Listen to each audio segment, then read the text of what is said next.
शिवाय ने अपना एक हाथ उसकी कमर पर डाला और दूसरा उसकी गर्दन के चारों तरफ। आर्या अभी भी बेड पर अपने घुटनों के बल बैठी थी। उसे लगने लगा कि वो 5 साल पहले वाली रात फिर से उसकी जिंदगी में आने वाली है। उसे शिवाय की आंखों में बहुत सारे सवाल, नफरत, गुस्सा सब दिख रहा था, जिसका एक ही मतलब था कि अब उसके साथ कुछ बुरा होने वाला है, बहुत बुरा।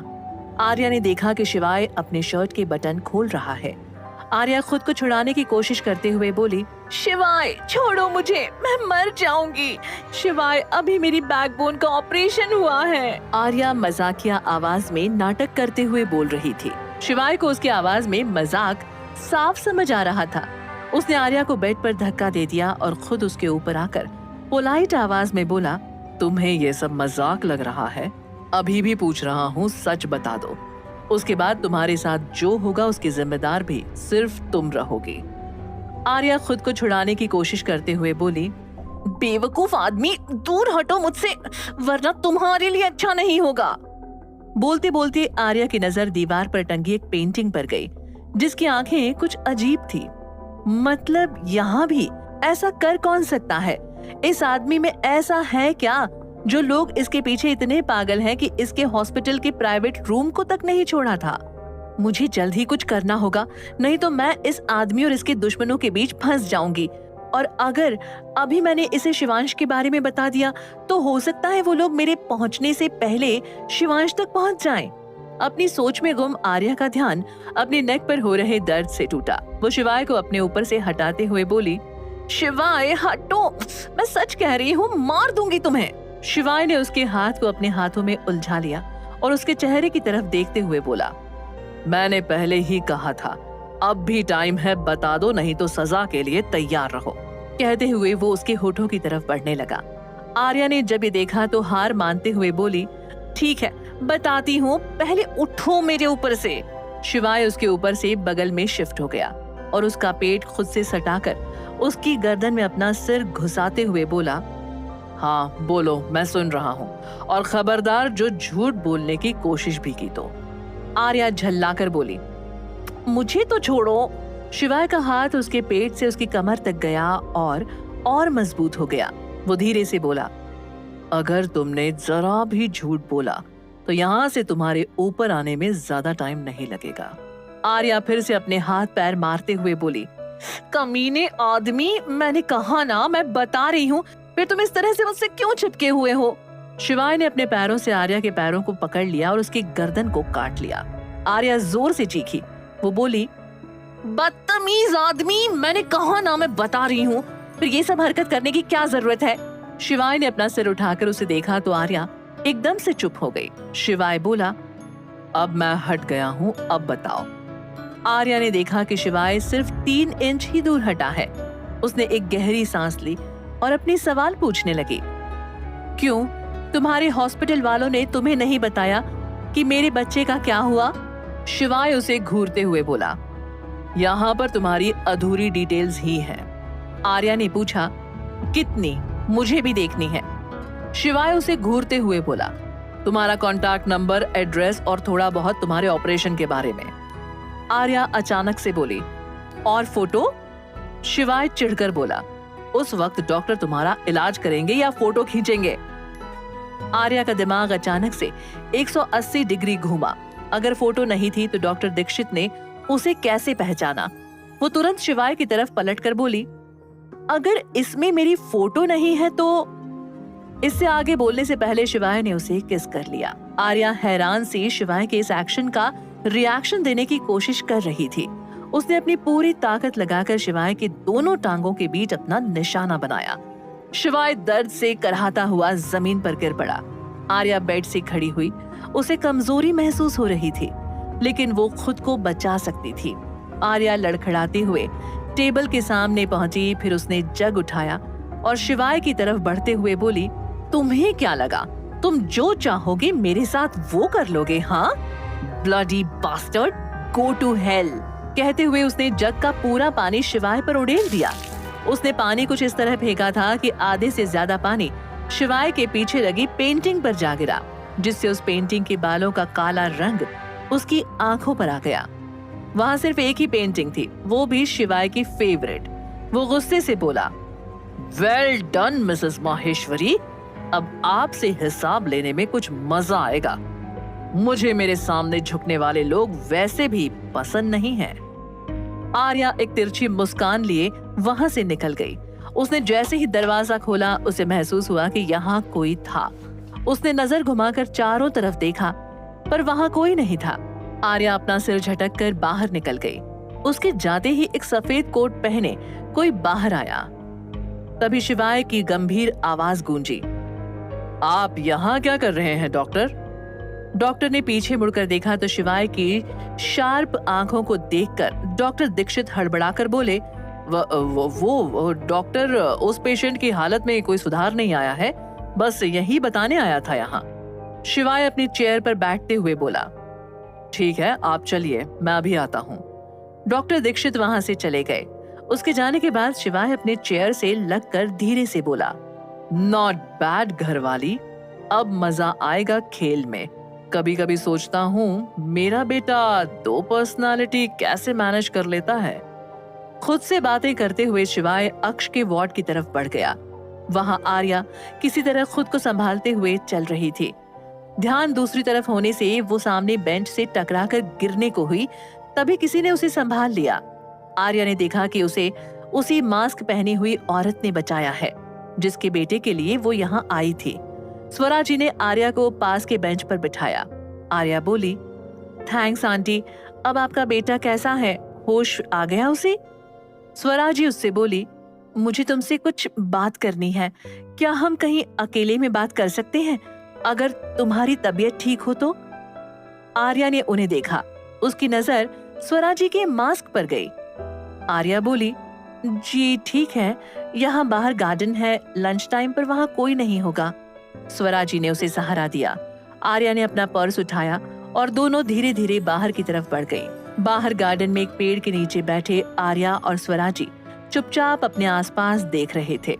स्वरा जी अपनी चुप्पी तोड़ते हुए बोली, तुम्हारी माँ? आर्या को अब तक कहीं से भी उसकी माँ का जिक्र सुनने को नहीं मिला था। वो अपने पास्ट में चली गई जहाँ उसकी माँ ने उसे ऐसे ऐसे शब्द बोले थे जो उसकी उम्र की लड़कियों के लिए सहना बहुत बड़ी बात थी।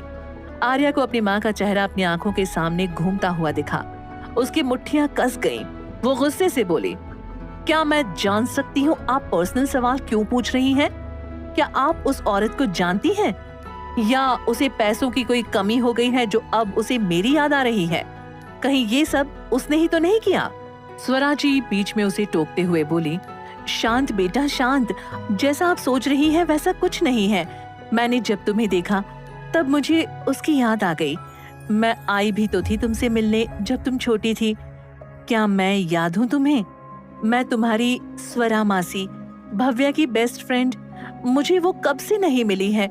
मैं आई थी तुमसे मिलने पर तब तुम लोग दिल्ली में नहीं थे। तुम्हारे घर पर भी कोई नहीं था। आर्या ने उन्हें देखा।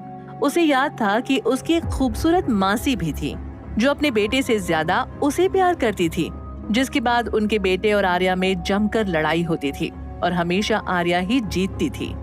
आर्या ने अपने आंसू छिपाने के लिए अपना सिर झुका लिया। स्वरा जी उसका सिर ऊपर करते हुए बोली, क्या हुआ बेटा, तुम तो रोने लगी और तुम्हारे परिवार से कोई नहीं आया यहाँ अभी तक? आर्या उनके गले लगकर फूट फूट कर रोने लगी। उन्हें सब बता दिया, किस तरह से उसकी माँ ने उसे छोड़कर किसी और आदमी को अपना लिया था, किस तरह वो उसकी बहन को उससे छीन कर ले गई थी और वो सब जो उसकी माँ ने उसके साथ किया था। आर्या अपना सिर स्वरा जी की गोद में रखकर सो रही थी। आज कितने दिनों बाद उसे कोई सुकून से भरी जगह मिली थी। तभी उसके कानों में उसके बेटे की स्वीट आवाज आई, मम्मा फोन उठाओ, शिवू कब से आपको याद कर रहा है मम्मा। आर्या ने अपना फोन अपने कान से लगाया। दूसरी तरफ से शिवांश की प्यारी आवाज आई, जिसे सुनकर आर्या के दिल को एक अजीब सी गर्माहट ने घेर लिया जो उसे बहुत अच्छी लग रही थी। वो बोली, सॉरी शिवू, मम्मा को कुछ काम आ गया था इसलिए वो आपके पास नहीं रुक पाई।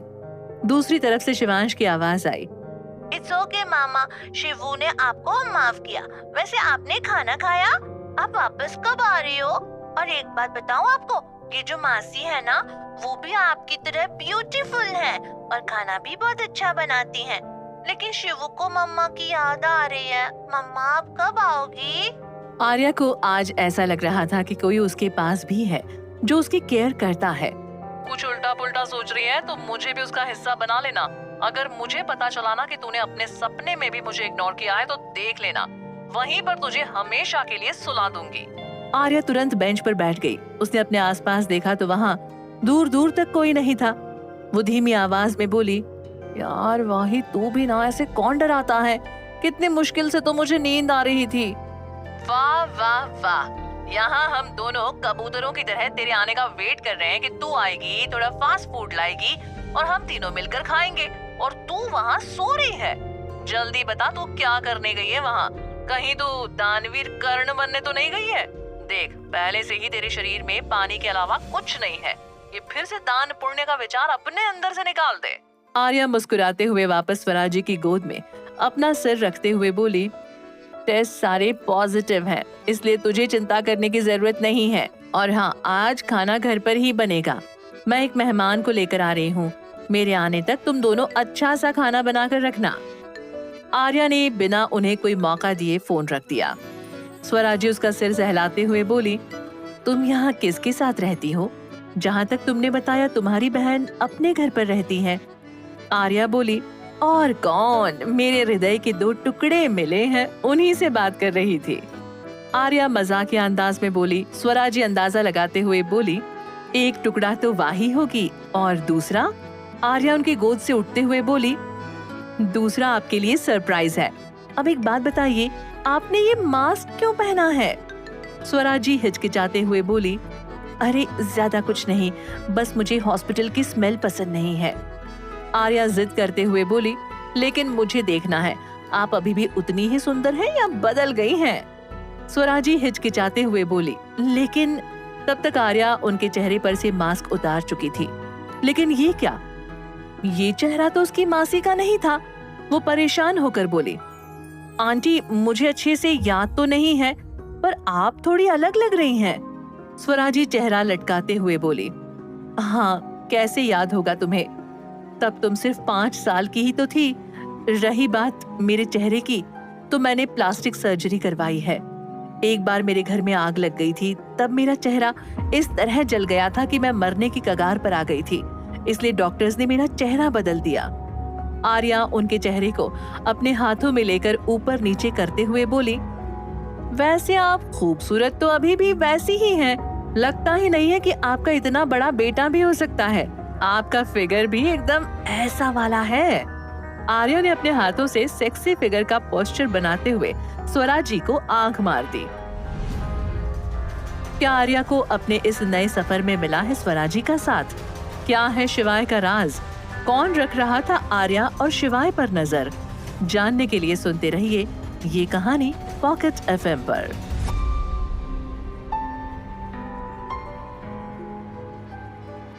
स्वराजी शर्माते हुए बोली, बदतमीज, कैसी बातें कर रही है मुझसे? तुम्हें तो। आर्या वहाँ से दूर भागते हुए बोली, ओए होए, शर्माते हुए तो दिल पर बिजलियां गिर रही हैं मासी। स्वराजी ने तुरंत अपना चेहरा अपने हाथों में कवर कर लिया। वहीं आर्या भी हॉस्पिटल के अंदर चली गई। कुछ देर बाद स्वराजी ने हाथ हटाकर आसपास देखा, जहां अब लोग उन्हें ही देख रहे थे। स्वराजी हड़बड़ाकर उठी तो उनके कानों में प्यारी सी आवाज पड़ी, जो शिवांश की थी। नहीं मासी, आरू डांटेंगी, ऐसे कार्टून नहीं बनते हैं। अरे कुछ नहीं करेगी, तुम चलो तो। स्वराजी ने देखा आर्या अपना फोन वहीं भूल गई थी। उन्होंने फोन उठाया तो फोन कट चुका था। ये किसकी आवाज थी? सोचते हुए हॉस्पिटल के अंदर चली गई। वो खुद से बोली, ये लड़की भी ना बिल्कुल अपनी माँ पर गई है। तभी किसी ने उनका हाथ पकड़ लिया। स्वराजी ने घबराकर पीछे देखा, वहाँ आर्या हाथों में कुछ पेपर्स लेकर उन्हें देख रही थी। स्वराजी बोली, ये क्या है? आर्या पेपर्स रिसेप्शन पर रखते हुए बोली, मेरे discharge papers. Receptionist papers check कर बोली, मैम इसमें आपके डॉक्टर के साइन नहीं है, इसके बिना आपको डिस्चार्ज नहीं मिलेगा। आर्या को याद आया कि किस तरह उसने अभी अभी शिवाय को उठने लायक नहीं छोड़ा था। वो अनजाने में ही मुस्कुराने लगी। स्वराजी उसे कंधे से हिलाते हुए बोली, आर्या, तुम्हारे डॉक्टर कौन है? साइन नहीं लिए तुमने? आर्या थके कदमों से वापस जाने लगी। उसकी एक्टिंग देखकर स्वराजी मुस्कुरा दी। फिर वो भी अक्ष के वार्ड की तरफ बढ़ गई, जहाँ सोफे पर समा बैठी मैगजीन पढ़ रही थी। स्वराजी उसके पास आकर बैठ गई। वो बोली, तुम आर्या को कैसे जानती हो? मेरा मतलब है चचेरी बहन, उसके परिवार में तो कोई नहीं है, फिर तुम? समा बिना ज्यादा रिएक्ट किए बोली, मैं भव्या मासी की बहन की बेटी हूँ, जिन्होंने आर्या दी के चाचा जी से शादी की थी। स्वराजी सोचते हुए बोली, मतलब तुम समर्थ और वारी की बेटी हो? समा ने बस हाँ में सिर हिला दिया। स्वराजी आगे बोली, तुम दोनों को देखकर लगता नहीं है कि तुम दोनों चचेरी बहनें हो। समा मैगजीन टेबल पर रखते हुए बोली, आप 30वीं हैं जिन्होंने ये बात कही है। स्वराजी बोली, वेल 30 लोगों ने कहा है, कुछ तो देखा होगा ना। हम 30 लोगों ने तुम दोनों में। आर्या ने सामने बने शिवाय के केबिन को देखा। वो खुद से बोली, मुझे नहीं जाना, अगर फिर से मुझसे पूछने लगा तो मैं क्या कहूंगी। उसने धीरे से दरवाजा खोलना चाहा तो उसे पीछे से किसी की आवाज आई, आप यहाँ क्या कर रही हैं मिस आर्या? आर्या ने पीछे देखा। वहाँ डॉक्टर दीक्षित मुस्कुराते हुए उसे देख रहे थे। आर्या की आंखें सख्त हो गई। ये डॉक्टर कुछ गलत है, उसे समझ आ रहा था, पर अभी उसे अपना काम निकलवाना था। वो बोली, डॉक्टर, मुझे डिस्चार्ज पेपर्स पर साइन चाहिए थे। डॉक्टर माहेश्वरी अपने कैबिन में नहीं है, इसलिए। डॉक्टर दीक्षित बोले, इसमें क्या बड़ी बात है, लाइए मैं साइन कर देता हूँ। आर्या ने तुरंत उन्हें पेपर्स दे दिए। साइन कराने के बाद आर्या उन्हें थैंक्स बोलकर वहां से चली गई। डॉक्टर दीक्षित एक जगह पर गए जहां कैमरा नहीं लगे थे। उन्होंने किसी को फोन किया और कांपती आवाज में बोले, मुझे लग रहा है उससे हम पर शक हो गया है, मुझे यहाँ से जल्द भेजो। उनके माथे पर पसीने की बूंद साफ देखी जा सकती थी। तभी उन्हें अपने पीछे कुछ महसूस हुआ। वो धीरे धीरे पीछे घूमे। सामने शिवाय तीखी नजरों से उनकी तरफ गन पॉइंट किए खड़ा था। डॉक्टर दीक्षित के हाथ कांपने लगे। शिवाय ने सर हल्का सा टेढ़ा करके उनके हाथ को देखा और फोन को धीरे से अपने कान से लगाया। अपने काम की बात सुनकर शिवाय ने फोन काट दिया। डॉक्टर दीक्षित डरते हुए बोले, मुझे माफ कर दो। शिवाय गन के ट्रिगर पर उंगली रखते हुए बोला, मेरे पास इतने सारे दुश्मन हैं, हर एक को माफ करता फिरूंगा तो मैं कब जीऊंगा, इसलिए मेरे पास दूसरा मौका देने का टाइम नहीं है। कहते हुए उसने गन चला दी। उस गन में साइलेंसर लगा था, इसलिए उसकी आवाज किसी को सुनाई नहीं दी और शिवाय अपना काम कर निकल गया। आर्या साइन कराने के बाद अक्ष के वार्ड में गई। वो धीमी आवाज में बोली, चलो घर चलते हैं, आप दोनों कुछ खा लोगे फिर वापस आएंगे। अक्ष को होश आने में अभी भी 2 से 4 घंटे लग सकते हैं। स्वराजी मना करते हुए बोली, नहीं आरू, तुम जाओ, मैं यहीं रुकूंगी। समा, तुम भी जाओ। समा भी आर्या का साथ देते हुए बोली, जी आंटी, आपको जाना चाहिए, आप कब से यहीं हैं, कुछ खाया भी नहीं है आपने, और रही बात अक्ष की, तो मैं यहाँ रुक जाती हूँ। दी का भी ऑपरेशन हुआ है तो उन्हें भी आराम की जरूरत है। स्वराजी प्यार से समा के हाथ पर हाथ फेर कर आर्या के साथ बाहर चली गई। समा ने चैन की सांस ली ही थी कि आर्या दौड़ती हुई वहां आई और समा के हाथ में एक बड़ा सा पैकेट पकड़ाते हुए बोली, इसे पूरा खत्म करना, अगर थोड़ा भी बचा तो मुझे पता चल जाएगा। You know I am a magician. कहते हुए आर्या फिर से बाहर निकल गई। समा के लिए ये सब इतनी जल्दी हुआ कि उसे समझ ही नहीं आया कि हुआ क्या। उसने उस पैकेट को खोला तो उसमें ढेर सारे चिप्स के पैकेट्स थे। समा ने उसे बाहर निकाला। उसके बाद 4 सैंडविच, 2 बर्गर और 3 फ्रेंच फ्राइज के साथ एक चिट, जिसमें लिखा था 20 मिनट बाद पिज्जा बॉय आएगा, उससे पिज्जा ले लेना और सब खा लेना, नहीं तो। शब्दों के बाद आगे अलग अलग जूते चप्पल की चित्रकारी बनी हुई थी, जिसका मतलब साफ था, अगर खाना नहीं खाया गया तो ये सब खाना पड़ेगा। समा मुंह बनाते हुए बोले, मुझे नहीं खाना है जूते चप्पल, उससे अच्छा मैं ये ना खा लूं। कहते हुए वो बर्गर उठाकर खाने लगे। आर्या के घर में वाही ने अपने सर पर दुपट्टा बांधा हुआ था। एक हाथ में बेलन और दूसरे हाथ में करछी लिए वो तीखी नजरों से चारों तरफ देख रही थी। तभी पीछे से किसी की आवाज आई, वहीं रुक जाओ, एक कदम भी आगे बढ़ाया तो खाना नहीं मिलेगा। वाही के हाथ से उसके हथियार नीचे गिर गए। वो डरते हुए पीछे मुड़ी और तुरंत अपने घुटनों पर बैठकर गिड़गिड़ाते हुए बोली, मुझे माफ कर दीजिए जहाँ पना, मुझे इतनी बड़ी सजा मत दीजिए। सामने शिवांश अपने से 3 गुना बड़ा ब्लैक गाउन पहना था, जो बड़ी मुश्किल से उससे संभल रहा था। होठों और गालों पर लिपस्टिक का एक एक बड़ा दिल और एक आंख के पास काजल से काला किया हुआ था। हाथ में छड़ी लिए वो वाही को घूर रहा था। शिवांश अपना मुंह फेरते हुए बोला, नहीं, बिल्कुल नहीं। तुमने हमारे लिए मटर पनीर की जगह हरे मटर वाला पनीर बनाया है। इसके लिए तो तुम्हें सजा मिलेगी, बहुत बड़ी सजा मिलेगी। वाही गिड़गिड़ाते हुए बोली, जहाँ पना हिंदुस्तान जहाँ, आप मुझे अपनी इस बड़ी गलती के लिए बस आखिरी बार माफ कर दीजिए। I promise. ओह सॉरी, मैं वादा करती हूँ आज के बाद ऐसी गलती फिर कभी नहीं होगी। इसकी भरपाई मैं आपके लिए रेशम का गद्देदार मलाई वाला भोजन तैयार करूंगी। कृपा कर इस नाचीज को माफ करें। शिवांश सर खुजलाते हुए बोला, मासी, ये रेशम क्या होता है और इसका मलाई से क्या काम? और नाचीज कौन सी डिश होती है? मैंने तो आज तक नहीं खाई है। मैं अभी मम्मा से इसे बनाने के लिए कहूँगा। वाही उसे समझाते हुए बोली, अरे ये केक है, अब मैं केक तो नहीं कह सकती ना, तब तो कोई केक को जानता भी नहीं होगा। शिवांश बोला, अच्छा ठीक है, आप कंटिन्यू करो। वाही अपने कैरेक्टर में वापस आते हुए बोली, जहाँ पना, तो आप क्या सोच रहे हैं रेशम के गद्देदार मलाई वाले भोजन के बारे में? शिवांश खुशी से उछलते हुए बोला, यस, क्यों नहीं, जल्दी करो मासी, मुझे भूख लग रही है। ओह रुको जी, जल्दी जाइए, हमें इंतजार है आपके खाने का। वाही उठी, वो जैसे ही पलटी, सामने के इंसान को देखकर उसकी सांसें अटक गई। आर्या सोफे पर बैठी उन दोनों को घूर रही थी। वाही बेचारा सा मुंह बनाकर आर्या को मनाने की कोशिश करते हुए बोली, आरू ऐसे क्या घूर रही है, मुझे बहुत भूख लग रही है, चल खाते हैं। आर्या के एक्सप्रेशंस अभी भी नहीं बदले तो वाही ने शिवांश की तरफ मदद के लिए देखा। शिवांश ने एक नजर वाही को देखा, फिर अपनी मम्मा को, जो घूर घूर कर उन्हें ही देख रही थी। शिवांश ने वाही की मदद करने से साफ इनकार कर दिया। वाही को अभी खुद के लिए बुरा लग रहा था।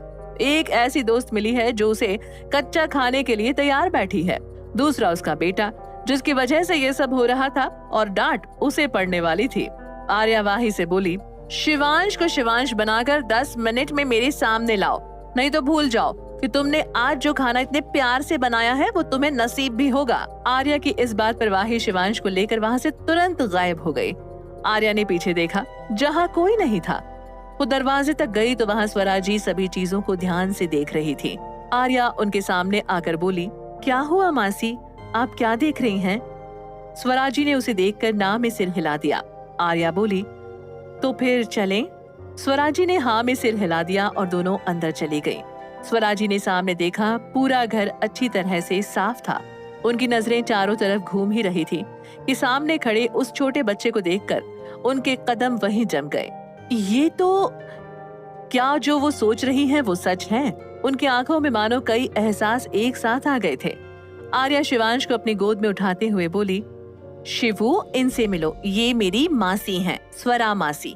मासी, ये मेरा बेटा शिवांश माहेश्वरी, और ये बंदरिया जो आपको दिख रही है, ये मेरी दोस्त वाही है। वाही उसके कंधे पर मारते हुए स्वरा जी की तरफ आंखों से इशारा करते हुए धीमी आवाज में बोली, ये मासी कहाँ से होगी? आर्या ने उसे आंख दिखाई। वाही ने जल्दी से झुककर उनके पैर छू लिए। अपने पैरों पर कुछ ठंडे एहसास से स्वरा जी अपने ख्यालों से बाहर आई। उन्होंने अपने आंसू छिपाकर मुस्कुराते हुए बोली, खुश रहो। वो शिवांश की तरफ बढ़ी और उसे अपनी गोद में आने का इशारा किया। शिवांश ने अपनी मम्मा की तरफ देखा। आर्या ने हाँ में अपनी गर्दन हिला दी तो शिवांश स्वरा जी के पास चला गया। शिवांश को गोद में लिए स्वरा जी अंदर की तरफ बढ़ गई। वाही आर्या को हल्का धक्का मारते हुए बोली, ये कहाँ से आई और है कौन? तू गई कहाँ थी? करके क्या आई है? कहीं कुछ उल्टा सीधा तो नहीं किया ना तूने? तेरा चेहरा भी थका थका सा लग रहा है। हुआ क्या है, कुछ बोलेगी भी? आर्या उसका मुंह बंद करते हुए बोली, बता रही हूँ, सांस तो ले ले। वाही उसका हाथ हटाकर लंबी लंबी सांसें लेने के बाद बोली, ले ली सांस, अब बता। आर्या उसे स्वराजी और शिवांश से कुछ दूर रखे लकड़ी के सोफे पर बैठाते हुए उसे हर एक बात बताने लगी। स्वराजी शिवांश के बालों को सहलाते हुए बोली, बेटा, आपके पापा का नाम क्या है? शिवांश ने इन आंटी को देखा। उसकी मम्मा ने उसे ग्रीन सिग्नल दिया था, इसलिए उसे इन आंटी से कोई प्रॉब्लम नहीं थी। वो बोला, मैं अपने पापा का नाम नहीं लेता, मैं उनकी बहुत रिस्पेक्ट करता हूँ, लेकिन इसका मतलब ये नहीं है कि मैं आपको बताना नहीं चाहता। मेरे पापा सबसे अच्छे डॉक्टर हैं। उनका नाम शिवाय है। उनका और मेरा नाम सेम है। क्या आप जानती हैं? वो ना मुझे हमेशा घास फूस खिलाते हैं। उन्हें लगता है मैं बकरी हूँ। कहते हुए उसने अपना निचला होठ बाहर निकाला। स्वराजी को समझ नहीं आ रहा था उन्हें खुश होना चाहिए या फिर दुखी। उन्होंने शिवांश को एक बार और अपने गले लगा लिया। तो क्या तुम अपनी मम्मा की रिस्पेक्ट अपने पापा से कम करती हो, जो उन्हें उनके नाम से बुलाते हो? कहते हुए स्वराजी शिवांश के चेहरे के रिएक्शन देखने के लिए पीछे हुई। आपको कैसे पता? मैं मम्मा को आरू कहता हूँ। शिवांश आंखें छोटी करते हुए बोला। स्वराजी ने उसे घूरा। ये बच्चा सच में तेज है। वो बोली, जब तुम फोन पर वाही से लड़ रहे थे, आरू डांटेगी ऐसे कार्टून बनने पर, तब मैंने सुन लिया था। फिर धीरे से उसके पास आकर बोली, सिर्फ मैंने ही सुना, आरू ने नहीं। उनके एक्सप्लेनेशन से शिवांश सेटिस्फाइड था।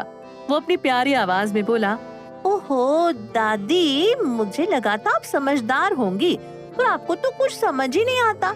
मैं समझाता हूँ। जो मैंने आपको अभी अभी बताया वो पापा के हिसाब से था। मैं जब मम्मा को आरू कहकर बुलाता हूँ, ये मैं मेरे लिए करता हूँ, क्योंकि मेरी मम्मा इतनी प्यारी हैं। अब अच्छा थोड़ी लगता है सबके सामने उन्हें मम्मा कहना। ऐसे तो सब मुझे बच्चा समझेंगे, तो फिर मैं अपनी मम्मा को प्रोटेक्ट कैसे करूँगा? इसलिए। स्वराजी उसकी बातें सुनकर मुस्कुराते हुए बोली, बेटा तुम तो बड़े समझदार हो। शिवांश शर्मा कर बोला, थैंक यू दादी। उसके ऐसे शर्माने से स्वराजी की हंसी छूट गई। क्या रिएक्शन होगा शिवाय का जब उसे पता चलेगा आर्या शिवांश को अपने साथ लेकर असम आई है? आगे की कहानी जानने के लिए सुनते रहिए ये कहानी पॉकेट एफएम पर।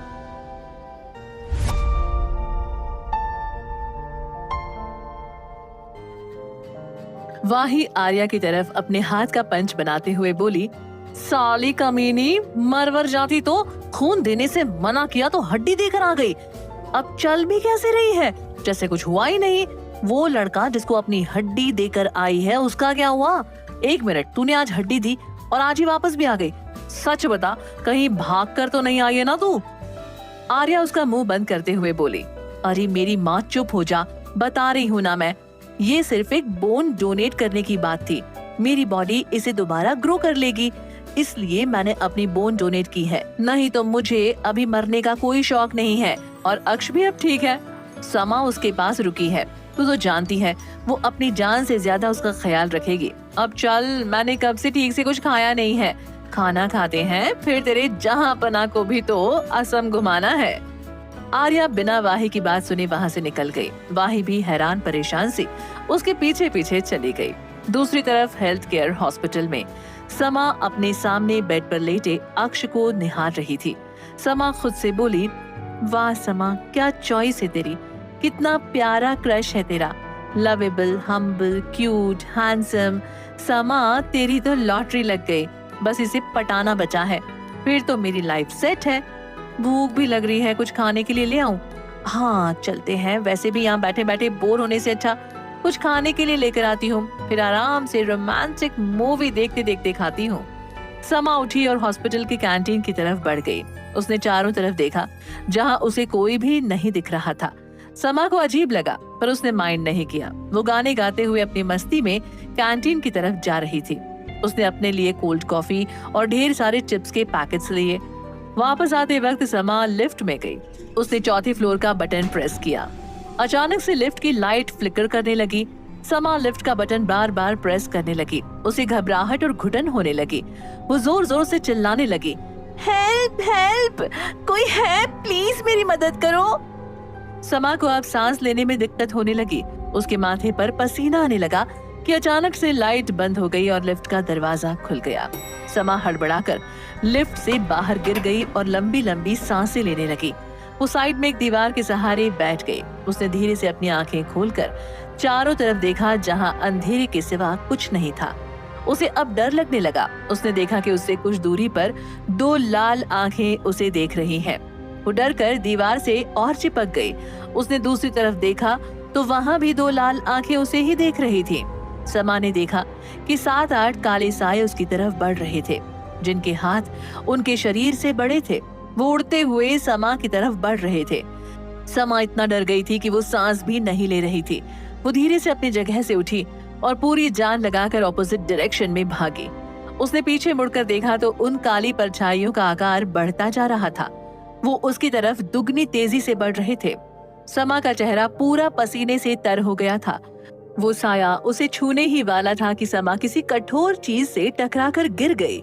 समा ने पीछे देखा कि वो सभी काले साए वहीं रुक गए हैं। समा ने अपने आसपास देखा लेकिन उसे कुछ नहीं दिखा। चारों तरफ सन्नाटा पसरा हुआ था। समा धीरे से अपने आसपास देखकर उठने लगी कि उसकी नजर उन काली डरावनी परछाइयों पर गई जो फिर से उसकी तरफ बढ़ने लगी थी। समा को कुछ भी समझ नहीं आ रहा था।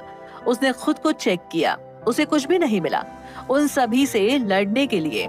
समा डर के मारे रोने लगी थी। वो जोर जोर से चिल्लाते हुए बोली, हेल्प हेल्प, प्लीज कोई मदद करो प्लीज। समा रोते हुए आगे बढ़ रही थी कि फिर से वो किसी कठोर चीज से टकरा गई। इस बार उसने उस चीज को पकड़ लिया। उसने पीछे देखा तो वो भूत उससे दूर जा रहे थे। वो बिना देर किए बंदर की तरह उस खंबे पर चढ़ गई और कसकर उसे पकड़ लिया।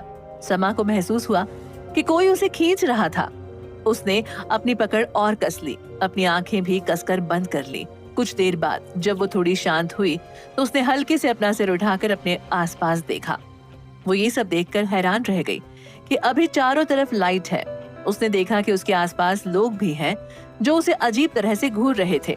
समा को लगा कि ये सब उसके दिमाग का भ्रम है, इसलिए उसने इन सब को इग्नोर कर फिर से उस खंबे को कसकर पकड़कर अपना मुंह छिपा लिया। उसे ऐसा करके बहुत सुकून मिल रहा था। उसने सोचा कि अगर ये सब उसका भ्रम नहीं हुआ तो। उसने हल्के से अपना सिर उठाकर देखा तो उसे उसके सामने एक क्रीपी चेहरा दिखा, जिसे देखकर वो जोर से चिल्लाई। जो उसके सामने था उसमें अपना चेहरा छिपाने की कोशिश करने लगी। समा को इतना डर लग रहा था कि उसने अपनी आंखें इतनी कसकर बंद कर रखी थी कि उसकी आंखों के कोने से आंसू बहने लगे थे। कुछ देर ऐसे ही रहने के बाद उसे महसूस हुआ कि कुछ गलत है। समा को अपने होठों के बीच कुछ गीला, पानी से थोड़ा मोटा लिक्विड जैसा फील हुआ। उसे अपने चेहरे पर भी कुछ गर्म महसूस हुआ। उसने अपनी एक आंख खोलकर देखा तो उसके ठीक सामने एक गुस्से से भरी आंख उसे देख रही थी। समा ने अपने आसपास देखा। उसे दिख रहा था कि वो सभी अजीब दिखने वाले भूत अभी भी उसे देख रहे हैं, लेकिन इस बार वो सभी डरावने भूत उसे अपनी आंखें फाड़े देख रहे हैं।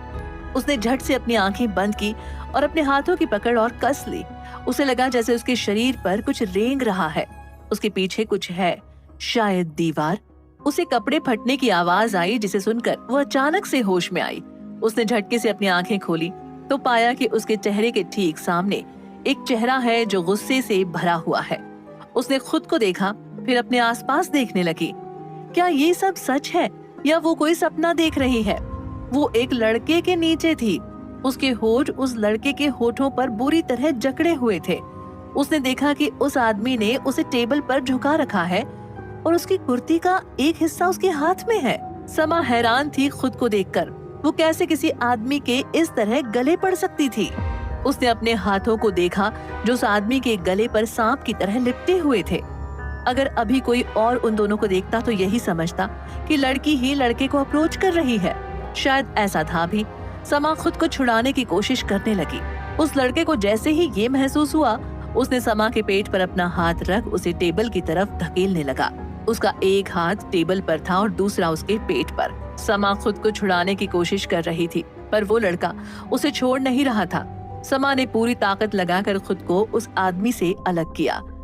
अगर और थोड़ी देर वो उसे नहीं छोड़ता तो वो पक्का दम घुटने की वजह से मर ही जाती। उसे अभी अपने सामने सब घूमता हुआ दिखाई दे रहा था, साथ में कुछ काली परछाई भी जो अब धीरे धीरे गायब हो रही थी। उसने अपना सिर झटका। वो टेबल से जमीन पर उतरने ही वाली थी कि उस आदमी ने उसे वापस टेबल पर बैठा दिया। समा की आंखों के ठीक 1 इंच आगे वो गुस्से से लाल आंखें उसे खा जाने वाली नजरों से देख रही थी। समा को अपने पेट से ऊपर की तरफ बढ़ते हुए उस आदमी के हाथ महसूस हुए। उसने हैरानी से अपने सामने खड़े आदमी को देखा। समा की आंखों में चल रहे सवालों को वो आदमी समझ गया। वो उसके पेट पर हाथ फेरते हुए गुस्से से बोला, वो तुम थी जो सीधा आकर मेरे गले पड़ी थी, वो भी सबके सामने, तो अब भुगतो। उसकी आवाज में गुस्से को भांपकर समा थोड़ा घबरा गई। उसे तो कुछ भी याद नहीं था कि वो कब इस आदमी के इतने करीब आई थी। वो हैरानी से बोली, मैं कब तुम्हारे गले पड़ी थी? मुझे जब होश आया तब तुम मुझे किसी जंगली जानवर की तरह किस कर रहे थे। समा की बात सुनकर वो लड़का फीकी हंसी हंसते हुए गुस्से से बोला, ओह रियली?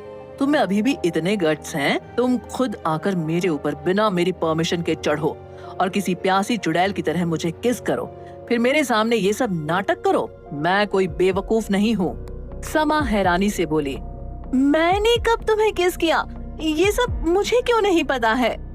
वो लड़का उसकी गर्दन में अपना हाथ कसते हुए बोला, ज्यादा ओवर स्मार्ट बनने की कोशिश मत करो। इस हॉस्पिटल के चारों तरफ कैमरे लगे हुए हैं। समा को कुछ समझ नहीं आ रहा था, वो ये सब कैसे कर सकती है। इतने में उसे महसूस हुआ कि वो आदमी उसकी नेक को किस कर रहा है। समा उसे खुद से दूर करते हुए बोली, वो सब एक मिसअंडरस्टैंडिंग थी, तो मुझे मेरे बॉयफ्रेंड की तरह लगे वो भी यहाँ है। समा ने खुद को बचाने के लिए झूठ का सहारा लिया। उस आदमी ने समा के नेक पर एक बार बाइट किया, फिर दूसरी बार, फिर तीसरी बार। वो बोला, मैं कोई राह चलता फकीर नहीं हूँ जो तुम ऐसे सीधा आकर मेरा फायदा उठाओ और मैं कुछ ना करूँ। मैं तुम्हारे खिलाफ पुलिस कंप्लेंट करूंगा मोलेस्टेशन की। समा की आंखों में आंसू आ गए। उस जंगली आदमी ने उसे सच में जोर से काटा था। उस आदमी की बातों से ऐसा लग रहा था जैसे उसने ही सब कुछ किया है। फिलहाल तो उसे भी खुद पर भरोसा नहीं था, इसलिए वो किसी तरह इस मामले को यहीं खत्म करने का सोच रही थी। उसने देखा कि वो आदमी उसे छोड़कर अपनी जेब से फोन निकाल रहा है। समा ने दरवाजे की तरफ देखा, फिर पूरे कैमरे की। वो उठी और उस आदमी का फोन छीनकर दरवाजे की तरफ भागी। इससे पहले कि वो आदमी उसे पकड़ पाता, समा ने बाहर आकर दरवाजा बंद कर दिया और इस भयानक सिचुएशन से बाहर निकलने के लिए खुद पर गुमान करने लगी। उसे अपने पीछे से दरवाजा पीटने की आवाज आ रही थी। ऐसा लग रहा था जैसे ये दरवाजा अभी टूट जाएगा। उसने अपने सामने देखा, जहाँ सब लोग खड़े उसे अजीब नजरों से देख रहे थे। समा को उन सब की नजरें अनईजी फील करा रही थीं। वो अपना मुंह छुपाते हुए वहाँ से खिसकने की कोशिश करने लगे। तभी बीच में एक औरत बोली, आजकल के बच्चों को कुछ शर्म लिहाज है ही नहीं। कम से कम अपने आसपास तो देख लेते कि कहाँ है, क्या कर रहे हैं। किसी दूसरे ने कहा, सही कहा, सबके सामने ये सब करना अच्छी बात नहीं है। मुझे तो लगता था लड़कियां अपनी इज्जत का बहुत ख्याल रखती हैं, पर यहाँ तो समझ जान गई थी कि ये सब उसे ही अपनी राय दे रहे हैं और ऐसे ही कई और भी होंगे जो उसके बारे में बातें कर रहे होंगे। अब समा तो समा है, वो कहाँ चुपचाप वहाँ से जाने वाली थी। वो उन सब की तरफ मुड़कर फेक स्माइल के साथ बोली, थैंक्स फॉर द कॉम्प्लीमेंट। वैसे आप सभी ये भी बात कर सकते हैं कि मैंने उसे किस ठीक से किया कि नहीं, कहीं कोई कमी तो नहीं हुई। आप लोगों ने देखा होगा ना, उसके होठों को मेरे होठों ने अच्छे से तो कैप्चर किया था ना। वो क्या है ना, मैं तो किस करने में बिजी थी, मैंने तो ये सब नहीं देखा, इसलिए पूछ रही हूँ। एक औरत बोली, कैसी बेशर्म लड़की है, एक तो पब्लिक प्लेस में ये सब हरकतें करती है और ऊपर से हमसे ही बदतमीजी कर रही है। समा ने आंखें घुमाकर उस औरत को देखा। वो इज्जत से अपने हाथ जोड़ते हुए बोली, ओ आंटी, क्या जिसके साथ मैं ये सब कर रही थी वो आपका बेटा है? नहीं ना, तो आपको इतना बुरा क्यों लग रहा है? जो भी उस लड़के को जानता है सिर्फ वही बोलेगा, उसके अलावा कोई भी बोला तो मैं हॉस्पिटल में कंप्लेंट कर दूंगी कि आप सभी यहाँ सिर्फ घूमने और दूसरों को डिस्टर्ब करने आते हैं। तो जाइए अपना काम करिए। क्या समा को कोई बीमारी है? क्या आर्या समा को बदल पाएगी? क्या होगा जब समा को पता चलेगा आर्या के बारे में? जानने के लिए सुनते रहिए ये कहानी पॉकेट एफएम पर। समा को ये सब पता तो नहीं था, पर जिस तरह के कॉन्फिडेंस के साथ वो बोल रही थी, वहाँ खड़े सभी लोगों को लगा कि हो सकता है ये लड़की सच कह रही हो। इसलिए सब अपने आप में कुढ़ते हुए वहाँ से चले गए। समा उन सभी को जाते हुए देख रही थी। उसने देखा कि एक लेडी उसे घूर रही है। समा को उनका यूं घूरना ऑड लगा। उस औरत ने अच्छे कपड़े पहने थे। देखने से वो ठीक ठाक घर की लग रही थी। वो औरत अपने हाथ बांधे चलते हुए उसके सामने आकर बोली, बोलना तो नहीं चाहती थी पर एक एडवाइस जरूर दे रही हूँ। तुम्हें जो करना है करो, लेकिन उसके बाद अपना हुलिया ठीक कर लिया करना, अच्छा नहीं लगता है। समा को कुछ समझ नहीं आया। वो औरत उसे शीशे के बने दरवाजे की तरफ मोड़कर चली गई। समा की अचानक चीख निकल गई, ये कौन है? वो औरत जो वहाँ से जा रही थी, वो जाते हुए जोर से चिल्लाई, वो तुम ही हो। समा ने अपने चेहरे को छुआ। उसके होठों से खून की एक धार निकल रही थी। उसके गाल लाल और गुब्बारे की तरह फूल गए थे। उसके होठ कुछ खून से लाल हुए थे, कुछ उस आदमी की वजह से। समा के बाल ऐसे हो गए थे जैसे करंट लगा हो। उसने जो नेट की कुर्ती पहनी थी, जिसका आगे का किनारा फटा हुआ था, जिससे उसकी कमर साफ दिख रही थी।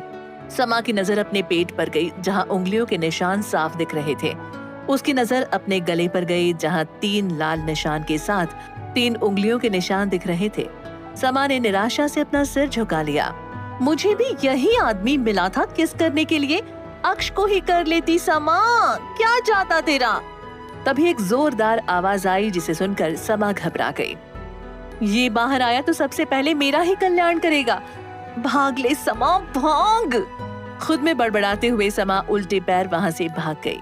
सुबह आर्या के घर में आर्या बेड पर लेटी पसीने से भीगी खुद में बड़बड़ाई, नहीं तुम ऐसा नहीं कर सकते, ये मेरा बेटा है शिवू, सिर्फ मेरा बेटा है, उसे मुझसे दूर मत ले जाओ। नहीं। आर्या की आंखें खुली, वो लंबी लंबी सांसें लेने लगी। उसका गला भी सूख चुका था। उसने अपने आसपास देखा, उसे शिवांश कहीं नहीं दिखा। वो हड़बड़ाकर बेड से उठी। नहीं, ऐसा नहीं हो सकता। शिवाय मेरे बेटे को मुझसे दूर नहीं कर सकता। शिवांश, शिवांश, शिवांश। आर्या पूरे घर में शिवांश को ढूंढ रही थी। क्या शिवाय को पता चल गया कि शिवांश उसका बेटा है? अगर ऐसा हुआ तो वो उसे कभी नहीं छोड़ेगा। फिर आर्या को उसका बेटा कैसे मिलेगा? आर्या के हाथ पैर कांपने लगे थे। वो वहीं जमीन पर बैठ गई। उसके दिमाग में सब चलने लगा कि किस तरह वो सबसे पहले शिवांश को ढूंढेगी, फिर शिवाय से उसे छुड़ाकर विदेश ले जाएगी और वहां अपने बेटे के साथ रहेगी। वो अपने आंसू पोंछते हुए खड़ी हुई।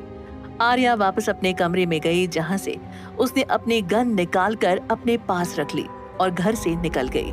आर्या गुस्सा और घबराहट दोनों अपने अंदर महसूस कर रही थी। गुस्सा इसलिए था कि शिवाय उसके बगल में सो रहे उसके बेटे को उठाकर ले गया बिना उसे पता चले, और घबराहट इसलिए कि अब तक तो शायद शिवाय को सब पता चल गया होगा। वो किसी भी कीमत पर उसे शिवांश नहीं देगा, चाहे कुछ भी हो जाए। वो अब तक इतनी सारी चीजें सोच चुकी थी कि कुछ तो वो भूल भी गई थी। तभी उसका फोन बजा। आर्या ने झल्लाते हुए फोन उठाया। क्या है, कौन बोल रहा है? उसकी ऐसी आवाज सुनकर सामने खामोशी छा गई। कुछ देर बाद दूसरी तरफ से किसी के गिड़गिड़ाने की आवाज आई। आरू। आवाज सुनकर आर्या ठीक से सुनने लगी तो दूसरी तरफ की आवाज और दयनीय हो गई। आरू, मुझे माफ कर दे, मैं तेरी मर्जी के बिना यहाँ आ गई और मुझसे एक गलती भी हो गई। वाही, तू ऐसे क्यों बोल रही है? क्या हुआ, बता मुझे। सक्सेना फैमिली से कोई आया है क्या तुझे लेने? वाही जोर जोर से रोते हुए बोली, मुझसे बहुत बड़ी गलती हो गई आरू। मैं और शिवू मॉल आए थे शॉपिंग करने। मैंने ज्यादा सामान ले लिया और मुझसे गलती से एक महंगा शो पीस भी टूट गया। कहते हुए वाही जोर जोर से रोने लगी। आर्या चौंक कर बोली, शिवू तेरे साथ है, तूने मुझे बताया क्यों नहीं? यहाँ मेरी जान हलक में पहुँच गई थी और तू ऐसे बिना बताए चली गई। वाही उसकी डांट सुनकर और जोर से रोते हुए बोलने लगी, तो दिन के 12 बजे तक सोती रहे और तेरे चक्कर में मैं कहीं न जाऊं, यही सोच रही होगी ना तू? आर्या को अब जाकर टाइम का एहसास हुआ। वो बोली, तो मुझे जगा भी तो सकती थी ना? वाही सुबकते हुए बोली, तू अपनी पंचायत फिर कर लेना, पहले यहाँ आ और पैसे लेकर आना। वो जो आंटी तेरे साथ आई थी ना, वो सुबह ही हॉस्पिटल चली गई है। आर्या लंबी सांस छोड़ते हुए बोली, एड्रेस भेज, मैं पहुँच रही हूँ। वाही खुशी से बोली, मेरी जान, तुझे तो मैं अपना सब कुछ दे दूं, ये तो सिर्फ मेरा एड्रेस है। आर्या ने उसका फोन काट दिया। वो सोचते हुए खुद से बोली, क्या शिवाय को कुछ पता नहीं चला? ना ही चले तो अच्छा है, उससे पहले जरा अपनी उस धोखेबाज बहन को देख लूं। आर्या ने समा को फोन लगा दिया। दूसरी तरफ से समा की अलसाई आवाज आई। हेलो। आर्या के होठों पर कुटिल मुस्कान आ गई। वो धीमे से डरावनी आवाज में बोली, hi baby, do you miss मी? आर्या को फोन की दूसरी तरफ से कुछ गिरने की आवाज आई। मतलब साफ था समा बेड के नीचे गिर गई थी। आर्या जोर जोर से हंसने लगी। दूसरी तरफ से समा हड़बड़ाकर अपना फोन चेक कर वापस कान से लगाते हुए बोली, ये क्या था दी?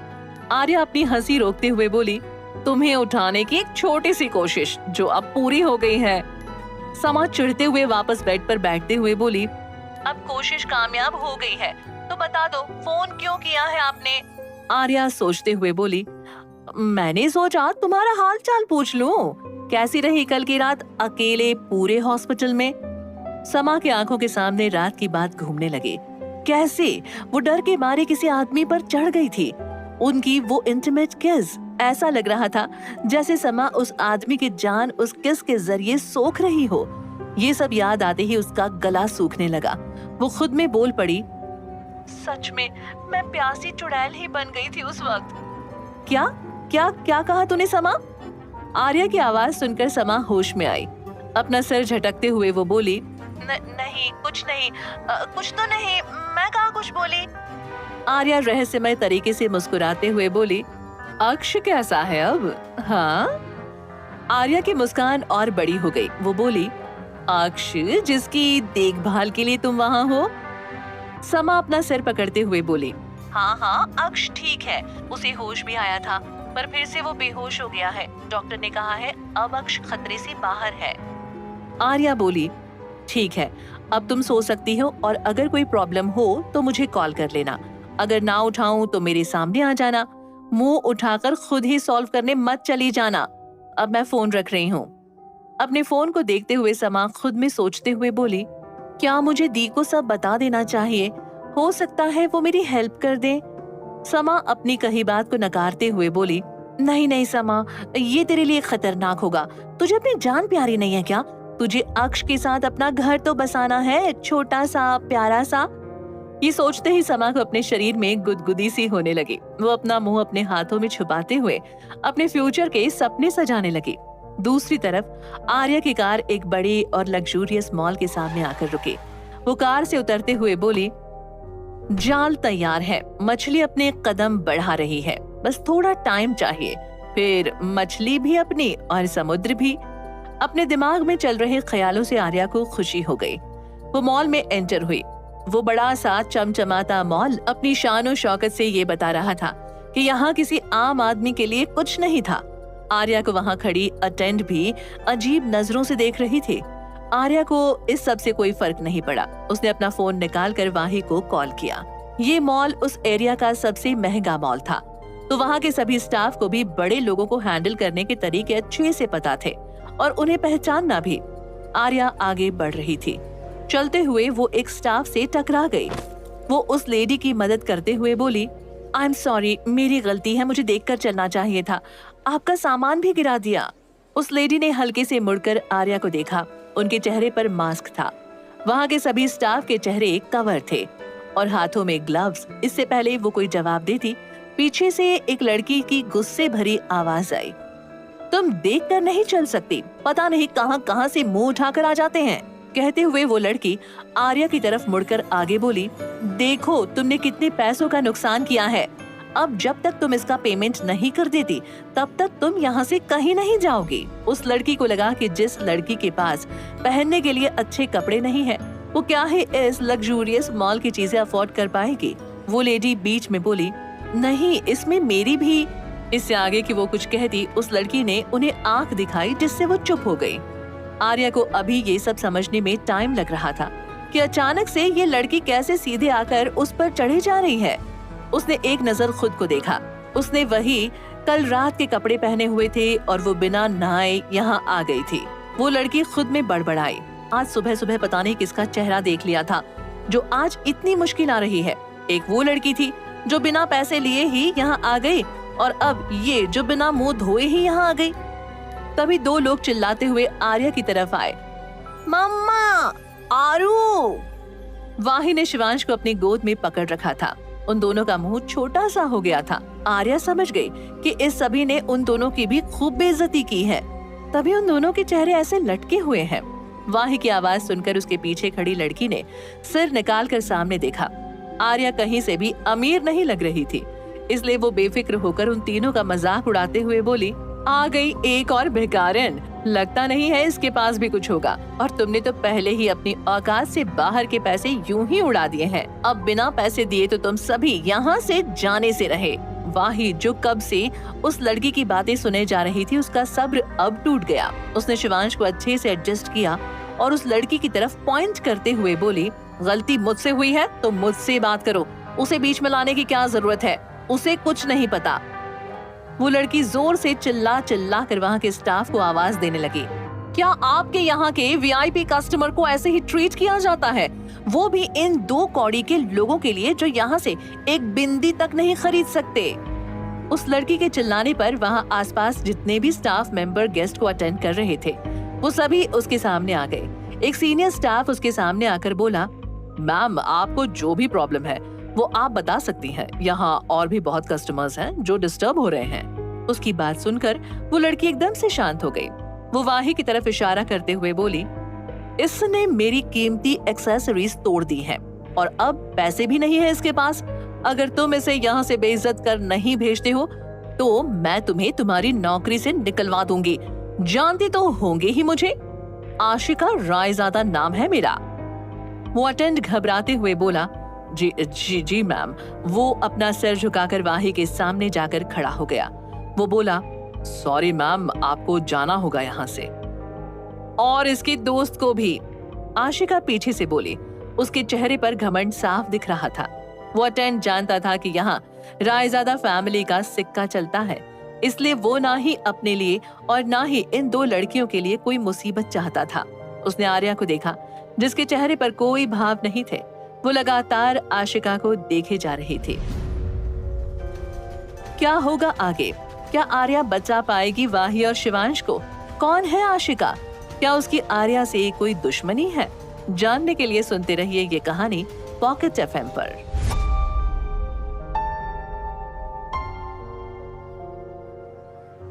वाही आर्या को सामने आकर धीरे से बोली, आरू, मैंने जानबूझकर नहीं किया, वो गलती से टूट गया था। आर्या ने उन दोनों बंदरों को देखा जो सच में बहुत डरे हुए लग रहे थे। अब वो उन्हें क्या बताती कि ये सब उन्हें फंसाने के लिए किया जा रहा है। बीच में वही पहले वाली फीमेल स्टाफ बोली, मुझे लगता है हमें पुलिस को बुला लेना चाहिए, तभी हम अपने पैसे ले सकते हैं। उस लड़की ने आशिका की तरफ देखा। आशिका ने उसे हाँ में इशारा कर दिया। फीमेल स्टाफ ने अपना फोन निकाला। उसे ऐसा करते देख शिवांश आर्या से बोला, मम्मा, वो नेकलेस मेरी वजह से टूटा था। आई एम सॉरी, मुझे जेल नहीं जाना मम्मा। शिवू की आंखों में आंसू देखकर आर्या का गुस्सा 7वें आसमान पर पहुंच गया। वो गुस्से से चिल्लाई, मैनेजर, मैनेजर!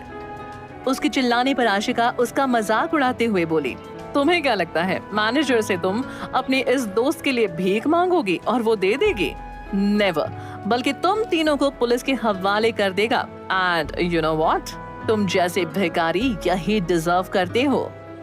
आर्या ने अपनी जलती हुई नजर आशिका पर डाली और फिर उस मेल स्टाफ से बोली, मिस्टर आकांश, मुझे तुम्हारे मैनेजर से बात करनी है अभी। उनसे कहना आर्या सिन्हा आई है। नाम सुनकर आकांश बिना सवाल किए वहां से चला गया। उसने ये तक ध्यान नहीं दिया कि इस लड़की ने अभी अभी उसे नाम से बुलाया है, जबकि उसने तो अभी कुछ ज्यादा कहा भी नहीं था। आसपास के सभी लोग आपस में बातें करने लगे। आशिका उसका मजाक उड़ाते हुए बोली, तुम्हें क्या लगता है तुम्हारे इस दोस्त ने कितने का नुकसान किया है जो तुम ऐसे उसे पैसे देने के लिए मान गई? जब तुम्हें पता चलेगा कि इसने कितने पैसे खर्च किए हैं, तुम खुद इसे मेरे हवाले छोड़कर चली जाओगी। आर्या बीच में बोली, 20 लाख यही रकम है ना जो वाही को देनी है? आशिका कुछ देर के लिए रुकी, कहीं इस औरत के पास पैसे हैं तो नहीं? नहीं नहीं, अगर ये इतनी अमीर होती तो इसके कपड़े मॉडर्न होते, ऐसे नहीं। उसने आर्या को देखते हुए सोचा। आशिका ने खुद को भरोसा दिलाया और आर्या के सामने आकर बोली, साथ में 2 लाख का शो पीस और एक डायमंड रिंग जो इसने मुझसे चुराई है। वाही हैरान होते हुए बोली, तुम कौन सी रिंग की बात कर रही हो? मैंने कोई रिंग नहीं ली। आरू तो जानती है ना, मुझे ये सब पसंद नहीं है। आर्या ने वाही की तरफ देखा। उसने सोचा, इस लड़की को लग रहा है कि मैं उस पर भरोसा नहीं करूंगी। वो ऐसा कैसे सोच सकती है? तभी मैनेजर वहां आ गई। सबसे पहले उसकी नजर एक फैशनेबल लड़की पर पड़ी जिसने व्हाइट ड्रेस पहनी हुई थी।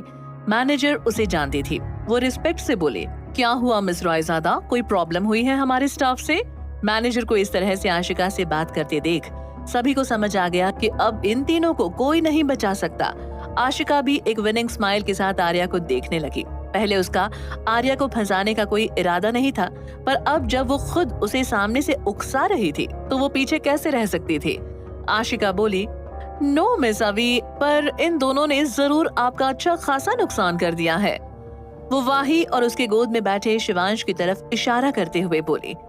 अवी ने वाही की तरफ देखा, फिर उस छोटे से बच्चे की तरफ। उसकी नजर वहां खड़े सभी लोगों में से उस एक लड़की पर ठहर गई जो इस वक्त बिना किसी खास रिएक्शन के आशिका को घूर रही थी। क्या वो सही है? ये लड़की यहाँ कैसे हो सकती है?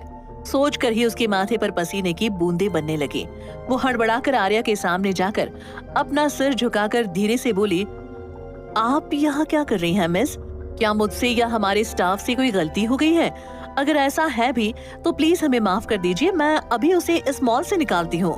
आर्या ने नजर उठाकर अवी को देखा जो उसे आंखों से कुछ ना करने की मिन्नतें कर रही थी। आर्या ने सबसे पहले उस फीमेल स्टाफ को देखा जिसका सामान उसकी वजह से गिर गया था। वो अवी से बोली, मिस अवी, मुझसे ये सामान गलती से गिर गया है, मैं इसका पेमेंट कर दूंगी। मिस रायज़ादा कह रही हैं कि मेरी दोस्त और मेरे बेटे ने इनका कुछ सामान चुराया है।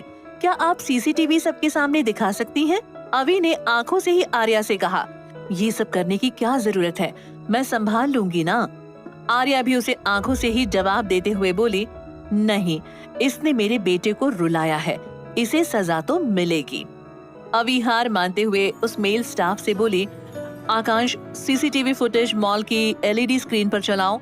आकांश ने अवी को देखा जो उसे उसी के मॉल में इस तरह ऑर्डर दे रही थी। वो बिना कुछ कहे वहां से चला गया।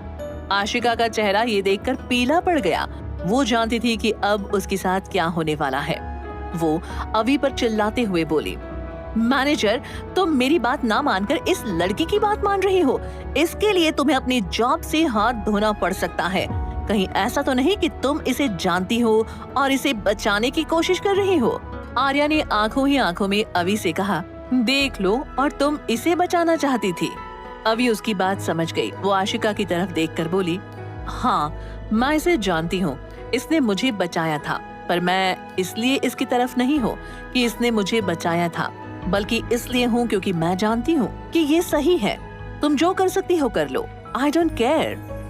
अवी की बात सुनकर आशिका ने अपनी जीत का जश्न पक्का कर लिया। वो ताली बजाते हुए बोली, वाओ, अब तो कुछ कहने की जरूरत ही नहीं है। ये तीनों यहाँ से इस लड़की की मदद से सारा सामान चुराने की फिराक में थे और किसी को कुछ पता ही नहीं। मुझे यहाँ के बॉस से बात करनी है, अब वही इन सब को हैंडल करेंगे। आशिका ने बड़ी ही चालाकी से सारा इल्जाम उन सभी पर डाल दिया। इसकी कोई जरूरत नहीं है मिस रायज़ादा, मैंने पहले ही पुलिस को बुला लिया है और यहाँ के सीसीटीवी भी एलईडी से कनेक्ट कर दिए हैं। जो सजा का हकदार होगा पुलिस उसे अपने आप ले जाएगी। सभी ने आवाज की तरफ देखा तो वहाँ आकांश बोल रहा था। वाही आर्या की तरफ झुककर धीरे से बोली, यार, ये स्टाफ मेंबर आकांश कितना स्मार्ट है ना। पहले से ही ये लड़का यहाँ फिट नहीं बैठ रहा था। मुझे लग रहा है ये है कुछ और दिखा कुछ और रहा है। आर्या मन में बोली, वाह मेरी सर चढ़ी दोस्त, तेरी नजर का भी क्या कहना। मैं तो अपनी जिंदगी का दूसरा राउंड लगा रही हूँ, इसलिए मुझे पता है, पर तू तो पहले से ही सब जानती है। काश पिछले जन्म में मैंने तेरी बात मान ली होती तो आज मैं अपने बेटे की शादी करवा रही होती। आकांश की बात सुनकर आशिका का चेहरा देखने लायक था। उसके पास बोलने के लिए शब्द नहीं थे। तभी सामने वाली स्क्रीन पर वीडियो प्ले होने लगा जिसमें आशिका ने जानबूझकर शिवांश के हाथ के ब्रेसलेट में वो नेकलेस फंसाया था जिससे वो टूट जाए। वो शो पीस भी उसने अपना पैर लगाकर गिराया था। ये सब देखने के बाद वाही और शिवांश मुंह खोले एक दूसरे को देखने लगे। शिवू अपने सर पर हाथ मारते हुए बोला, ओहो मासी, इसने तो हमें बेवकूफ बना दिया। वाही भी अपने सर पर उसका दूसरा हाथ रखते हुए बोले, और हम बेवकूफ बन भी गए। आर्या वहाँ खड़ी भीड़ से बोली, तमाशा खत्म हो गया है, अब आप सभी भी जा सकते हैं। फिर अवी की तरफ मुड़कर बोली, ये लो, जो भी अमाउंट है उसे इससे काट लो, और वो रिंग जिसकी बात मिस रायजादा कर रही थी, आई एम श्योर बहुत खूबसूरत होगी, मुझे वो भी चाहिए। आशिका ने जब ये सुना तो उसे ऐसा लगा मानो उसकी सांस उसके गले में ही अटक गई हो। वो रिंग वो कैसे किसी और को दे सकती है? इससे पहले कि वो मना करती, वो फीमेल स्टाफ आगे आकर आर्या, वाही और शिवांश से माफी मांगते हुए बोली, मुझे माफ कर दीजिए, मैं ये सब नहीं करना चाहती थी, पर बीच में आकांश बोला, तुम्हें इस नौकरी से निकाला जाता है। सभी ने एक साथ उसे देखा। आकांश चलकर आर्या के सामने आकर रुका। लेडी बॉस, बॉस आपसे मिलना चाहते हैं। फिर शिवांश को वाही की गोद से लेते हुए बोला, चलिए मैं आपको ले चलता हूँ। शिवाय का जिक्र सुनते ही आर्या ने शिवांश को अपनी गोद में वापस ले लिया। वो बोली, मुझे किसी से नहीं मिलना, चल वाही, अभी मैं तुझसे बाद में मिलती हूँ। अभी उसे रोकते हुए बोली, ये रकम तो सुन ले जो तूने बिना जाने ऐसे हवा में उड़ाई है। आर्या उसका हाथ छुड़ाते हुए बोली, जो भी है ये रहा कार्ड, जल्दी से सब क्लियर कर और मुझे जाने दे। अवी ने उसकी पतली लंबी गोरी उंगलियों के बीच फंसा उस ब्लैक गोल्डन कार्ड को देखा। पीछे खड़ी आशिका भी उस कार्ड को देख रही थी। उसने आज तक ऐसा कार्ड नहीं देखा था। वो फिर से आर्या का मजाक उड़ाते हुए बोले, यहाँ कोई बच्चों का खेल नहीं चल रहा है, पूरे 5,50,000 की बात चल रही है। आर्या का अब दिमाग खराब होने लगा था। वो वाही की तरफ मुड़कर उससे बोली, वाही, तेरी शादी होने वाली है ना, तो ये रिंग मेरी तरफ से गिफ्ट समझकर रख लेना, और ये कार्ड भी वापस लेते आना, मुझे अब यहाँ घुटन होने लगी है। आर्या अपना नाक मुंह सिकोड़कर वहाँ से बाहर की तरफ बढ़ गई। वाही हैरान से उस रकम के सदमे से उभर नहीं पाई थी कि अब उसे एक और झटका दे दिया गया था।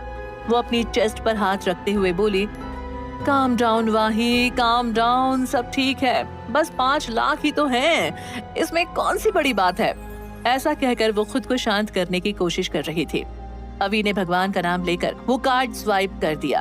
अपना पूरा बिल देने के बाद अवी ने वाही की तरफ देखा। वाही ने उसे एक छोटी सी स्माइल दी। आकांश ने वो रिंग पैक कर वाही को दी और अवी ने वो कार्ड। वाही आंखें फाड़े कभी उस कार्ड को देखती, कभी उस ब्लू बॉक्स को। उसने अवी के हाथ से वो बिल लिया तो उसमें अलग से उस रिंग की कीमत 8 लाख रुपए मेंशन की गई थी, जिसे देखकर वाही के हाथ कांपने लगे। उसने झट से आकांश के हाथ से वो रिंग बॉक्स लेकर खोल दिया। आखिर एक अंगूठी में 8 लाख जैसा हो क्या सकता था, पर रिंग देखकर वाही की आंखें उस पर ठहर सी गई। प्लेटिनम की वो रिंग जिस पर कुल 5 हीरे लगे थे, बीच में सबसे बड़ा, उसके किनारे उससे छोटा, फिर उससे छोटा। अवी ने वाही के कंधे पर हाथ रखा तो वाही होश में आई। उसने एक लंबी सांस भरकर उन दोनों चीजों को पकड़ा और बाहर की तरफ दौड़ लगाई कि उसने अपने कदमों पर ब्रेक लगाया और वापस आई। उसने आकाश को अच्छे से देखा, लंबी हाइट, स्मार्ट फीचर्स, उसे ये लड़का जाना पहचाना लग रहा था। वो बोली, क्या मुझे तुम्हारा नंबर मिल सकता है? आकाश के चेहरे पर अभी व्हाट वाले एक्सप्रेशन थे। भला एक लड़की, वो भी इंडिया में, किसी मॉल के स्टाफ का नंबर मांग रही थी। ये थोड़ा अजीब था। अभी भी हैरानी से वाही को देख रही थी। उसके साथ साथ कुछ और लड़कियां भी जो आकाश के नंबर की आस में पीछे खड़ी थी। लेकिन एक स्टाफ मेंबर का नंबर लेना उन्हें अपनी रिस्पेक्ट गंवाने जैसा लग रहा था, इसलिए वो बस वहां से देख रही थी। वाही अपना फोन उसकी तरफ बढ़ाते हुए बोली, जल्दी करो, मेरी दोस्त बहुत बुरी है, वो मुझे छोड़कर चली जाएगी। आकाश वाही का कॉन्फिडेंस देखकर हैरान रह गया। वो कभी वाही को देखता तो कभी उसके फोन को। जब उसने सुना कि उसकी दोस्त उसे छोड़कर चली जाएगी तो उसने बिना ज्यादा दिमाग लगाए उसका फोन लेकर उस पर अपना नंबर लिखकर उसे वापस दे दिया। वाही नंबर पर कॉल करते हुए बोली, आजकल के लड़कों पर भरोसा नहीं कर सकते, अपनी खूबसूरती के चक्कर में कई बार गलत नंबर दे देते हैं। आकाश के मुंह से एक शब्द निकला, खूबसूरत। तभी आकाश का फोन बजा। कंफर्म करने के बाद वाही वहां से चली गई। उनके जाने के बाद आकाश ने इसे कैजुअली लिया और अवी से बोला, मुझे यहाँ सिंसियर लोग चाहिए जो अपने काम को सीरियसली लें, ना कि 2 पैसों के लिए अपना ईमान बेच दें। अवी हाँ में सिर हिलाकर बोली, मिस रायजादा का क्या करना है? क्या ये सब शिवाय ने किया है? क्या आशिका दोबारा आएगी अपनी बेइज्जती का बदला लेने? जानने के लिए सुनते रहिए ये कहानी पॉकेट एफएम पर।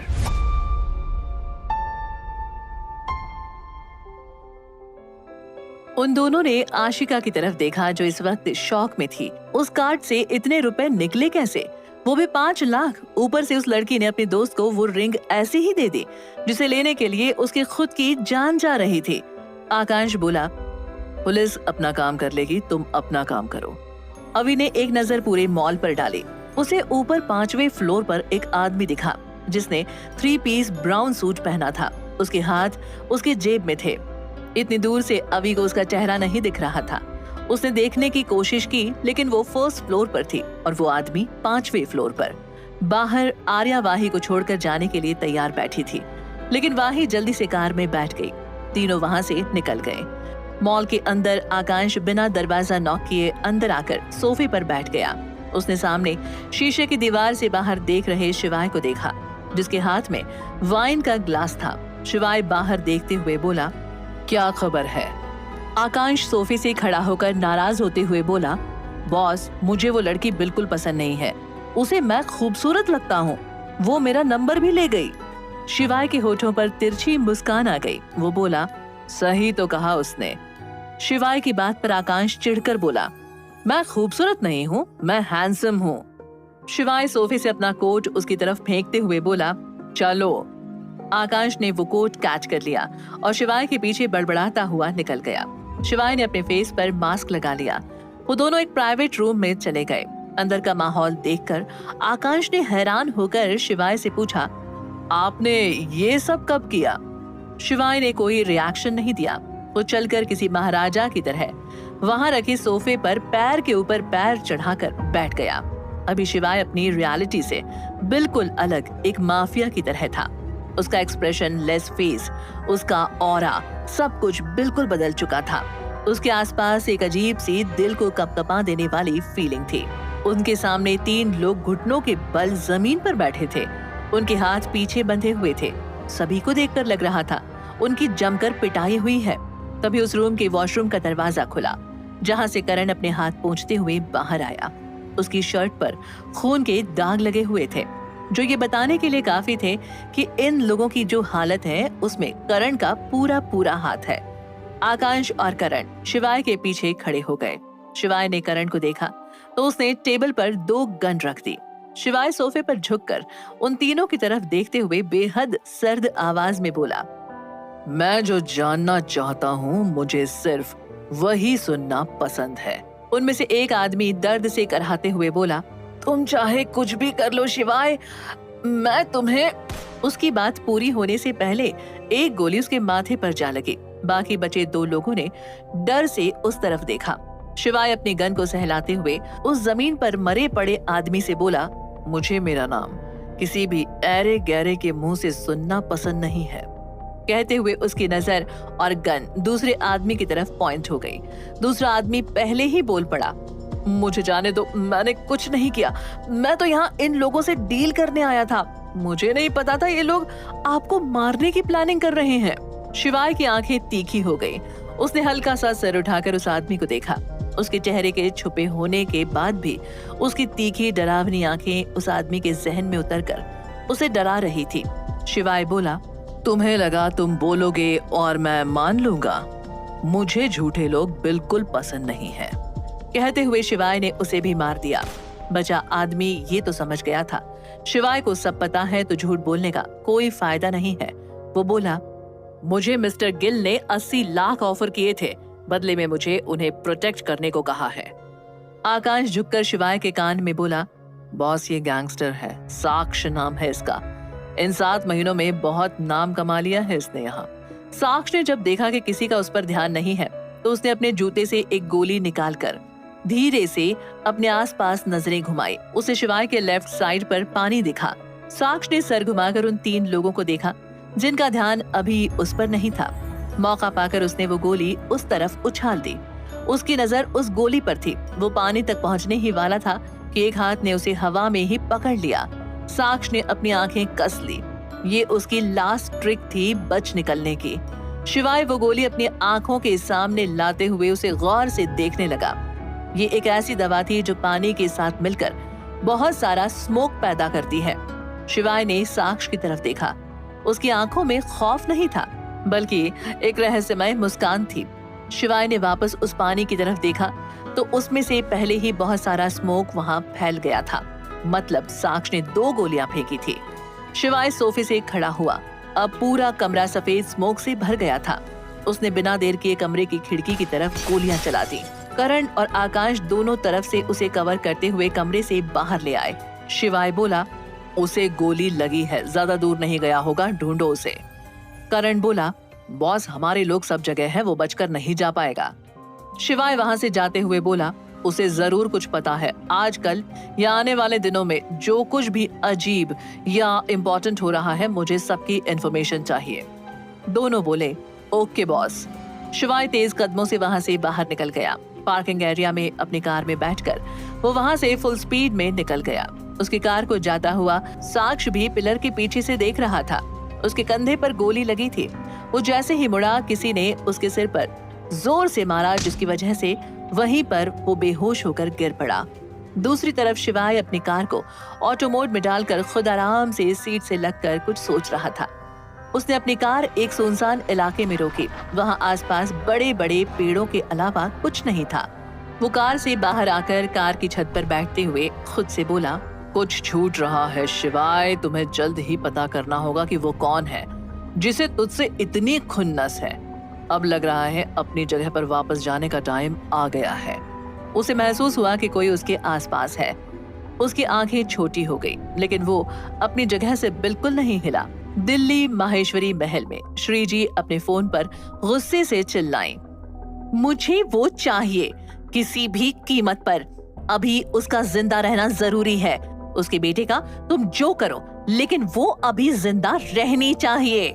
दूसरी तरफ से कहा गया, मैम हम 1 मिनट के लिए भी कहीं नहीं गए। पता नहीं वो कैसे, कब, कहां चली गई, साथ में उस बच्चे को भी ले गई।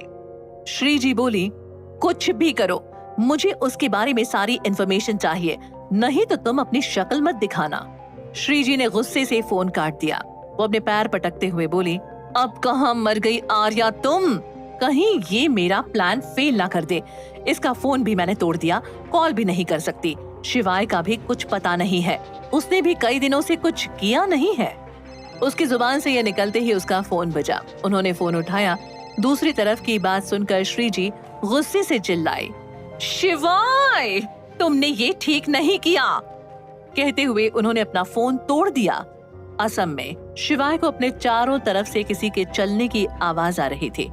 तभी उन झाड़ियों में से कुछ नकाब पहने लोग अपने हाथ में गन लिए बाहर निकले और चारों तरफ से शिवाय की कार को घेर कर खड़े हो गए। उनमें से एक आदमी अपने साथी से बोला, तुम तो कह रहे थे इसे अभी तक लोगों ने अच्छे से देखा भी नहीं है और हम तो इसे मारने वाले हैं। दूसरा आदमी बोला, सोचा तो मैंने भी नहीं था, जिससे हमें इतना डराया जाता था वो इतनी आसानी से पकड़ा जाएगा। कहते हुए वो और उसके सभी साथी हंसने लगे। तभी उनके कानों में विसल की आवाज आई जो एक गाना गुनगुना रही थी। सभी सकपका गए क्योंकि ये सिटी एक आदमी नहीं बल्कि कई आदमी बजा रहे थे, वो भी अलग अलग डायरेक्शन से। उनमें से एक आदमी शिवाय की तरफ इशारा करते हुए अपने साथियों का ध्यान उस ओर करने के लिए जोर से बोला, ये सब इसकी चाल है, तुम सब इसे मार दो। इससे आगे कहने से पहले एक बुलेट अपनी फुल स्पीड के साथ उसके सर पर जा लगी, जिससे उसका सिर बुरी तरह से फट गया। ये नजारा इतना भयानक था कि एक पल के लिए वहाँ सन्नाटा पसर गया। सभी ने सिर घुमाकर देखा तो सामने शिवाय गाड़ी की छत पर हाथों को अपने घुटनों पर टिकाए, दोनों हाथों में गन लिए डरावनी आवाज में विसल बजा रहा था। सूरज डूबने को आया था, जिसके साथ साथ शिवाय का सिर ऊपर को उठ रहा था। सूरज और शिवाय का कनेक्शन कुछ ऐसा हुआ कि डूबते सूरज की आखिरी किरणें शिवाय की उन भूरी शार्प आंखों पर पड़ी, जिससे वो और भी शातिर और खूबसूरत लगने लगी। इसके साथ ही शिवाय के होठों पर एक इविल स्माइल आ गई। एक आदमी जो शायद उनका बॉस था, डर तो वो भी रहा था। आखिर उसने भी इस आदमी के बारे में सिर्फ बातें सुनी थी, हार्टलेस, बेरहम। वो अटकते हुए अपने लोगों को हिम्मत देने के लिए बोला, हम 20 हैं और ये सिर्फ एक, मार डालो सभी इसे। ऑर्डर मिलने पर सभी ने अपनी गन कार की तरफ तान दी। लेकिन इस बार कार पूरी तरह से खाली थी। वहां मौजूद सभी के दिल में खौफ बेपनाह था, जिनके दिमाग में सिर्फ एक ही नाम चल रहा था, वो था शिवाय का।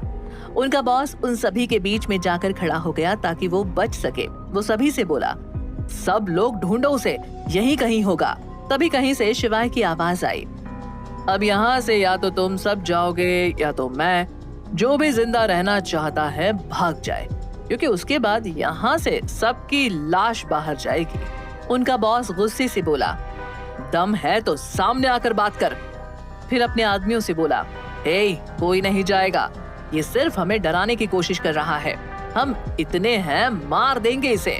उनमें से एक आदमी जो बहुत डर गया था, वो उन सभी की तरफ देखते हुए बोला, मुझे नहीं मरना, मैं जा रहा हूँ। जिस आदमी के किस्से सुनकर ही मैं डर जाता हूँ, उसे मारने आया हूँ। नहीं नहीं नहीं, मुझे नहीं लगता ये इतना भी आसान है। कहते हुए वो वहाँ से शिवाय को सॉरी सॉरी कहते हुए भाग गया। उसके पीछे पीछे 2-4 लोग और भाग गए। तभी शिवाय की आवाज आई, तुम्हें दिया गया समय समाप्त हुआ, मरने के लिए तैयार? उनका बॉस खुद के आसपास अपने आदमियों को देखते हुए बोला, अबे डरा क्या रहा है, हिम्मत है तो सामने आकर बात कर। एक बार फिर वहाँ सिर्फ उन सभी के कदमों के अलावा हवा के बहने की आवाज आ रही थी। वहाँ हो रही पत्तियों की सरसराहट से भी वो सब डर रहे थे। कुछ लोग और वहाँ से भागने के लिए आगे बढ़े कि सभी एक एक कर जमीन पर गिरते चले गए। बाकी सब ने अपनी गन उठाई और चारों तरफ फायरिंग स्टार्ट कर दी। कुछ देर ऐसे ही फायरिंग करने के बाद अचानक से सभी लोग रुक गए। उनका बॉस उन पर गुस्से से चिल्लाते हुए बोला, रुक क्यों गए, चलाओ। एक आदमी अपनी गन लोड करते हुए बोला, बॉस गोलियां खत्म हो गई हैं। ये सुनते ही उनके बॉस का चेहरा पीला पड़ गया। वो समझ गया कि ये सब शिवाय की चाल थी, उसे अब तक एक भी गोली नहीं लगी है।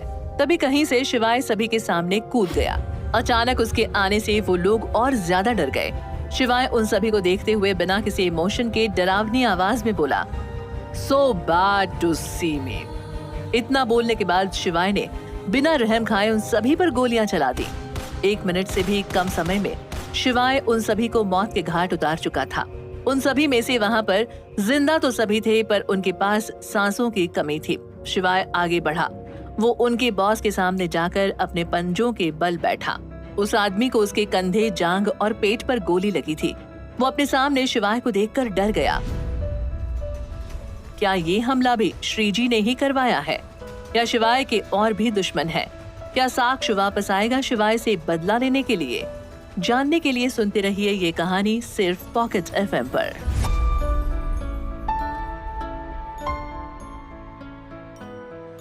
शिवाय उसके चेहरे को गन की नोक से ऊपर उठाते हुए बोला, तुम यहाँ किसे मारने आए थे?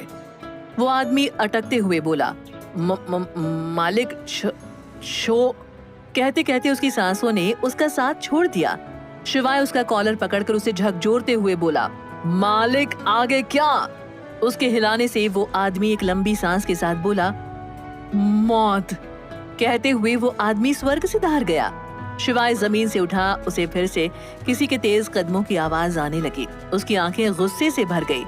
उतने में 40 से 50 लोग फिर से शिवाय को घेरे उस पर गन तानकर खड़े हो गए। उनमें से एक आदमी आगे आकर शिवाय को चारों तरफ से देखते हुए बोला, ये तो तुम्हें भटकाने के लिए भेजे गए थे, तुम्हारे असली कॉम्पिटिटर तो हम हैं। वो वहाँ खड़े सभी लोगों की तरफ इशारा करते हुए बोला। शिवाय ने एक नजर उन सभी को देखते हुए आराम से जाकर अपनी कार के बोनट पर बैठ गया। वो खुद को शांत करते हुए बोला, किसने भेजा है तुम्हें? वो आदमी हंसते हुए बोला, तू तो ऐसे पूछ रहा है जैसे तू पूछेगा और मैं बता दूंगा। ठीक उसी समय एक गोली उसके मुंह को दाएं साइड से चीरते हुए निकल गई। शिवाय गुस्से से बोला, मैंने कहा ना, मुझे पसंद नहीं है कि कोई भी ऐरा गैरा मुझसे सवाल करे। सभी ने शिवाय की तरफ देखा, जिसके पीछे अब कई सारे काले कपड़े पहने बॉडीगार्ड्स उन सभी पर गन ताने खड़े थे। उन सभी को चारों तरफ से घेर लिया गया था। आकांश शिवाय से बोला, बॉस आप जाइए, इन सबको हम संभाल लेंगे। शिवाय अपने गन की मैगजीन चेंज करते हुए बोला, पता लगाओ ये किस शिवाय को मारने यहाँ आए थे और इन्हें मेरे यहाँ होने का पता कैसे चला? करण बोला, जी बॉस। शिवाय वहाँ से अपनी कार में बैठकर चला गया। कार वहाँ से काफी दूर थी, फिर भी शिवाय को गोलियां और चीखने चिल्लाने की आवाजें आ रही थी। जो उसे सुकून दे रही थी। तभी उसके कानों में करण की धीमी आवाज पड़ी, बॉस। शिवाय जानता था जब करण किसी चीज में फेल हो जाता था या वो चीज नहीं करना चाहता था तब उसकी आवाज धीमी हो जाती थी। करण आगे बोला, वो लेडी बॉस लिटिल बॉस को लेकर कहीं चली गई है। उन्होंने ऐसी कोई भी चीज साथ नहीं ली है जिससे हम उन्हें ट्रैक कर सकें। उन्हें जाते हुए किसी ने नहीं देखा। अभी वो कहाँ हैं कुछ पता नहीं है। शिवाय अपनी आंखें बंद कर सीट पर बैठे हुए बोला, घरवाली समझदार हो गई है, लगता है कुछ पता है उससे। करण ने हैरानी से शिवाय की तरफ देखा। शिवाय वैसे ही बोला, सामने देखो, हमारा एक्सीडेंट हुआ तो मैं तुम्हें यमराज के सामने भी सजा दूंगा। करण ने अपना सिर घुमा लिया और ड्राइविंग पर कंसंट्रेट करने लगा। कुछ देर चुप रहने के बाद करण फिर से बोला, बॉस हमें उन्हें ढूंढना चाहिए, अगर वो किसी प्रॉब्लम में पड़ गए तो। शिवाय बोला, टी हाउस चलो, आर्या वही है शिवांश के साथ। करण ने फिर से हैरान होकर शिवाय को देखा। इस बार शिवाय ने आंखें खोलकर उसे घूरा तो करण को होश आया कि वो ड्राइविंग सीट पर है। उसने तुरंत अपनी नजरें घुमा ली। रेस्टोरेंट में आर्या, शिवांश और वाही एक टेबल पर बैठे अपने ऑर्डर का इंतजार कर रहे थे। वाही सोचते हुए बोली, उस कमीनी ने आखिर ऐसा किया क्यों? मतलब मैं तो उसे जानती भी नहीं, फिर वो क्यों मेरे पीछे पड़ी? आर्या वाही को देखकर ना में अपना सिर हिलाते हुए बोली, इसका कुछ नहीं हो सकता। तभी खाना भी आ गया। खाना देखकर उदास बैठे शिवांश के चेहरे पर हल्की सी मुस्कान आ गई। आर्या उसकी उदासी अच्छे से समझ रही थी। वो बोली, शिवू क्या हुआ? आप खुश नहीं हो कि मम्मा आपको यहाँ अपने साथ लेकर आई? शिवांश अपनी नजर उठाते हुए बोला, नो मम्मा, ऐसी कोई बात नहीं है, बस आई मिस माई डैड। मुझे उनकी बहुत याद आ रही है। मैं आज तक कभी उनसे इतनी देर तक दूर नहीं रहा हूँ। शिवांश के दिल में शिवाय के लिए इतना प्यार देखकर आर्या को अपने दिल में कुछ चुभता हुआ महसूस हुआ। वो अपने चेहरे पर झूठी मुस्कान लाते हुए बोली, बस कुछ टाइम और फिर हम वापस घर चलेंगे, ठीक है? अब खाना खाओ। शिवांश खुशी से बोला, सच मम्मा? फिर हम पापा के साथ जाएंगे डिनर पर। उसकी खुशी देखकर आर्या के होठों पर भी मुस्कान आ गई। वाही बीच में उन दोनों को टोकते हुए बोली, ये माँ बेटा मिलाप हो गया हो तो खाना खा लें। वो क्या है ना, तुम दोनों तो बातों से ही पेट भर लेते हो, पर मुझे और मेरे इस पापी पेट को खाना चाहिए होता है पेट भरने के लिए। उसकी बात सुनकर शिवांश अपने सिर पर हाथ मारते हुए बोला, ओफो मासी, कितनी भुक्कड़ हो, बस सारा दिन खाना खाना खाना। वाही उसे घूरते हुए बोली, अच्छा बेटा, मम्मी आ गई तो मुझे भूल गया? तेरी तो, मिल मुझे कभी अकेले में तू। शिवांश डरने का नाटक करते हुए आर्या से बोला, मम्मा देखो तो मासी मुझसे कैसे बात कर रही हैं। आर्या वाही को डांटते हुए बोली, वाही तो क्यों छोटे बच्चे को डरा रही है? पहले तो बड़ी इसकी तारीफ किया करती थी। वाही बोली, क्योंकि तब मैं इससे मिली नहीं थी ना, इसलिए। बस हो गया, अब खाना खाओ चुपचाप से। आर्या फाइनल डिसीजन सुनाते हुए बोली। शिवांश वाही को जीभ दिखाकर चिढ़ाते हुए खाने लगा। वाही भी वैसे ही शिवांश को चिढ़ाते हुए खाने लगी। रात के 10 बजे आर्या का घर। वाही और आर्या बातें करते हुए चाय के बागानों के बीच से चलते हुए घर की तरफ जा रहे थे। शिवांश आर्या की गोद में सोया हुआ था। वाही उन दोनों को देखते हुए बोली, आरू तू शिवांश को हमेशा तो ऐसे ही रखेगी ना, कहीं तो। आर्या के कदम रुक गए। वो रुककर वाही की बात पूरी करते हुए बोली, कहीं मैं ये सब शिवाय से बदला लेने के लिए तो नहीं कर रही ना? यही पूछना चाहती है ना? वाही ने धीरे से अपनी गर्दन हाँ में हिला दी। आर्या बोली, देख वाही, मैं तुझे सब तो नहीं समझा पाऊंगी, पर इतना बता देती हूँ कि शिवांश मेरा बेटा है और तू मेरी तरफ से बिल्कुल बेफिक्र रह। मैं इसे ना खुद कोई चोट पहुंचाऊंगी और ना ही किसी और को पहुंचाने दूंगी। कहकर आर्या घर की तरफ बढ़ गई। वाही समझने की कोशिश करने लगी कि आर्या के कहने का क्या मतलब था। तभी आर्या अचानक से रुकी। उसने पीछे मुड़कर वाही को देखा, जो किसी सोच में गुम थी। आर्या बोली, लाइफ में जो हमारी मर्जी से नहीं होता, जरूरी नहीं है कि वो हमेशा गलत ही हो, कभी किस्मत भी हमारे साथ होती है। कहकर आर्या ने अपने आई विंक की और घर के अंदर चली गई। वाही दोनों बातों को समझने की कोशिश करते हुए अंदर की तरफ बढ़ गई। आर्या अपने कमरे में जाने वाली थी कि वाही उसके सामने आते हुए बोली, आज के लिए शिवू को मेरे पास सोने देना प्लीज। आर्या ने शिवांश को देखा, फिर वाही को। वो बोली, लेकिन ये रात को उठेगा तो तुम्हें परेशान करेगा। वाही उसे अपने कमरे की तरफ धकेलते हुए बोली, कोई बात नहीं, मैं परेशान होने के लिए तैयार हूँ। वाही ने जिद करके शिवांश को अपने साथ सुला ही लिया। आर्या अपने कमरे में आई। उसने कपड़े देखे तो वहाँ समा के कुछ कपड़े थे। समा को असम बहुत पसंद था, इसलिए वो ज्यादातर यहाँ आया करती थी और आर्या की चीजें तो उसके दिल का टुकड़ा थी, तो वो आर्या के कमरे में ही रहना पसंद करती थी। इसी चीज का एक फायदा आज आर्या को भी हो रहा था। जल्दी जल्दी में वो अपने कपड़े नहीं लाई थी।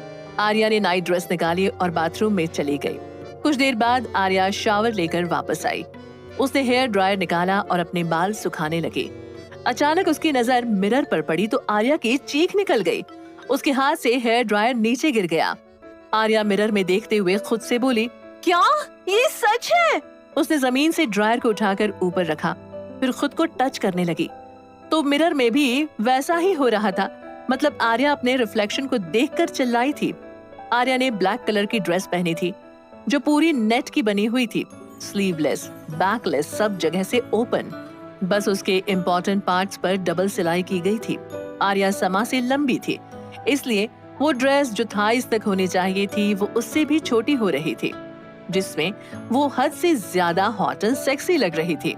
आर्या ने ड्रेस पहनते समय उतना ध्यान नहीं दिया था। उसने जल्दी से कबर्ड से ड्रेस निकाला और पहन लिया। उस लॉन्ग ब्लैक आउटर पर नेट की प्रिंटेड कारीगरी की गई थी, इससे उसका शरीर छिप गया था। ये देखकर आर्या ने चैन की सांस ली। आर्या ने समा को कोसते हुए उसे फोन लगा दिया। समा के फोन उठाते ही आर्या उस पर बरस पड़ी। पागल लड़की, ये क्या कपड़े पहनती हो तुम? इतने रिवीलिंग, वो भी नाइट ड्रेस। जल्दी बताओ, मेरे पीठ पीछे किस किस के साथ चक्कर चल रहा है तुम्हारा? और मुझसे कहती हो कि तुम अक्ष को पसंद करती हो। यहाँ मैं तुम्हारा टांका भिड़ाने के लिए क्या क्या नहीं कर रही हूँ, और एक तुम हो जिसे कुछ पड़ी ही नहीं है। आर्या एक सांस में अपने भड़ास निकालते हुए बोली। दूसरी तरफ से समा की संदेहजनक आवाज आई, तुम्हें कैसे पता कि मैं कैसी नाइट ड्रेस पहनती हूँ? आर्या बेड पर बैठते हुए बोली, क्योंकि मेरे कमरे की अलमारी में तुम्हारे ही कपड़े रहते हैं। समा अंदाजा लगाते हुए बोली, कहीं दी आपने मेरे कपड़े? आर्या झल्लाकर बोली, मेरी किस्मत फूटी जो मैंने तुम्हारे कपड़े पहन लिए। चलो एक बात तो अच्छी हुई, कम से कम मुझे पता तो चला कि तुम ऐसे कपड़े भी पहनती हो। क्या मैं जान सकती हूँ क्यों है ये सब यहाँ? आर्या की भावनाओं से बिल्कुल उलट दूसरी तरफ समा ठहाके मारकर हंसने लगी। उसके हंसने से आर्या और चिढ़ गई। वो अपने पैर ऊपर कर अच्छे से बैठते हुए बोली, क्या हुआ तुम्हें जो इतनी खुशी हो रही है? समा अपनी हंसी कंट्रोल करते हुए बोली, दी आपने ब्लैक वाली नाइट ड्रेस पहनी है ना? आर्या हैरानी से बोली, तुम्हें कैसे पता? समा बोली, क्योंकि वो मैंने जानबूझकर वहाँ रखी थी ताकि कभी आपके पास कपड़े ना हो तो आप ये पहन सको। बाकी मेरे कपड़े तो इससे भी रिवीलिंग और सेक्सी होते हैं। आर्या हैरानी से बोली, इससे भी रिवीलिंग?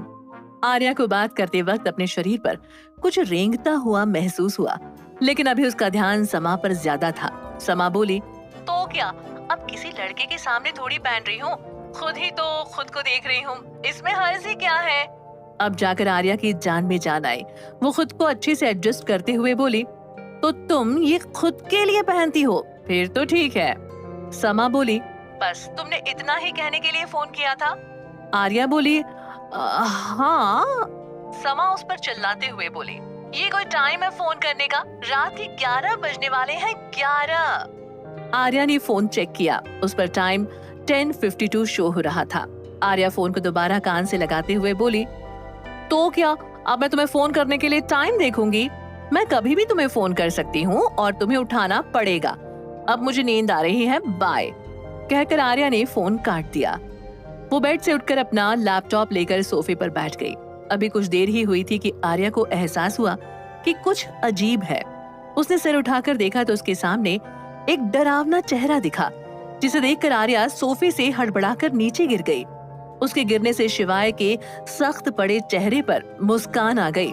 वो बेड से उठते हुए सोफे पर आर्या की जगह पर बैठते हुए बोला, घरवाली, मुझे देखकर इतना भी एक्साइटेड होने की जरूरत नहीं है, मैं तुम्हारा ही हूँ। आर्या जमीन से खड़े होकर मुंह चढ़ाते हुए बोली, एक्साइटेड? वो भी तुम्हें देखकर? My foot! अगर तुम मेरे सामने बिना कपड़ों के भी खड़े हो जाओगे ना, तब भी मैं तुम्हारी तरफ ना देखूं। शिवाय की आंखें छोटी हो गई। वो सरकास्टिकली मुस्कुराते हुए बोला, मैंने बस इतना कहा था कि तुम मुझे देखकर खुश हो गई, पर तुम्हारे दिमाग में तो ये सब। आर्या को समझ आया कि फ्लो में उसने क्या कह दिया। उसने गुस्से से उसे देखा, फिर लैपटॉप लेकर बेड पर बैठ गई। तभी उसके कानों में शिवाय की आवाज पड़ी, घरवाली, अभी थोड़ी देर पहले तुम मेरी गोदी में जानबूझकर बैठी। उसकी बात पूरी होने से पहले आर्या बीच में बोली, तुम यहाँ क्या कर रहे हो? किसने करवाया था शिवाय पर हमला? क्या शिवाय बचा पाएगा अपने परिवार को? जानने के लिए सुनते रहिए ये कहानी पॉकेट एफएम पर।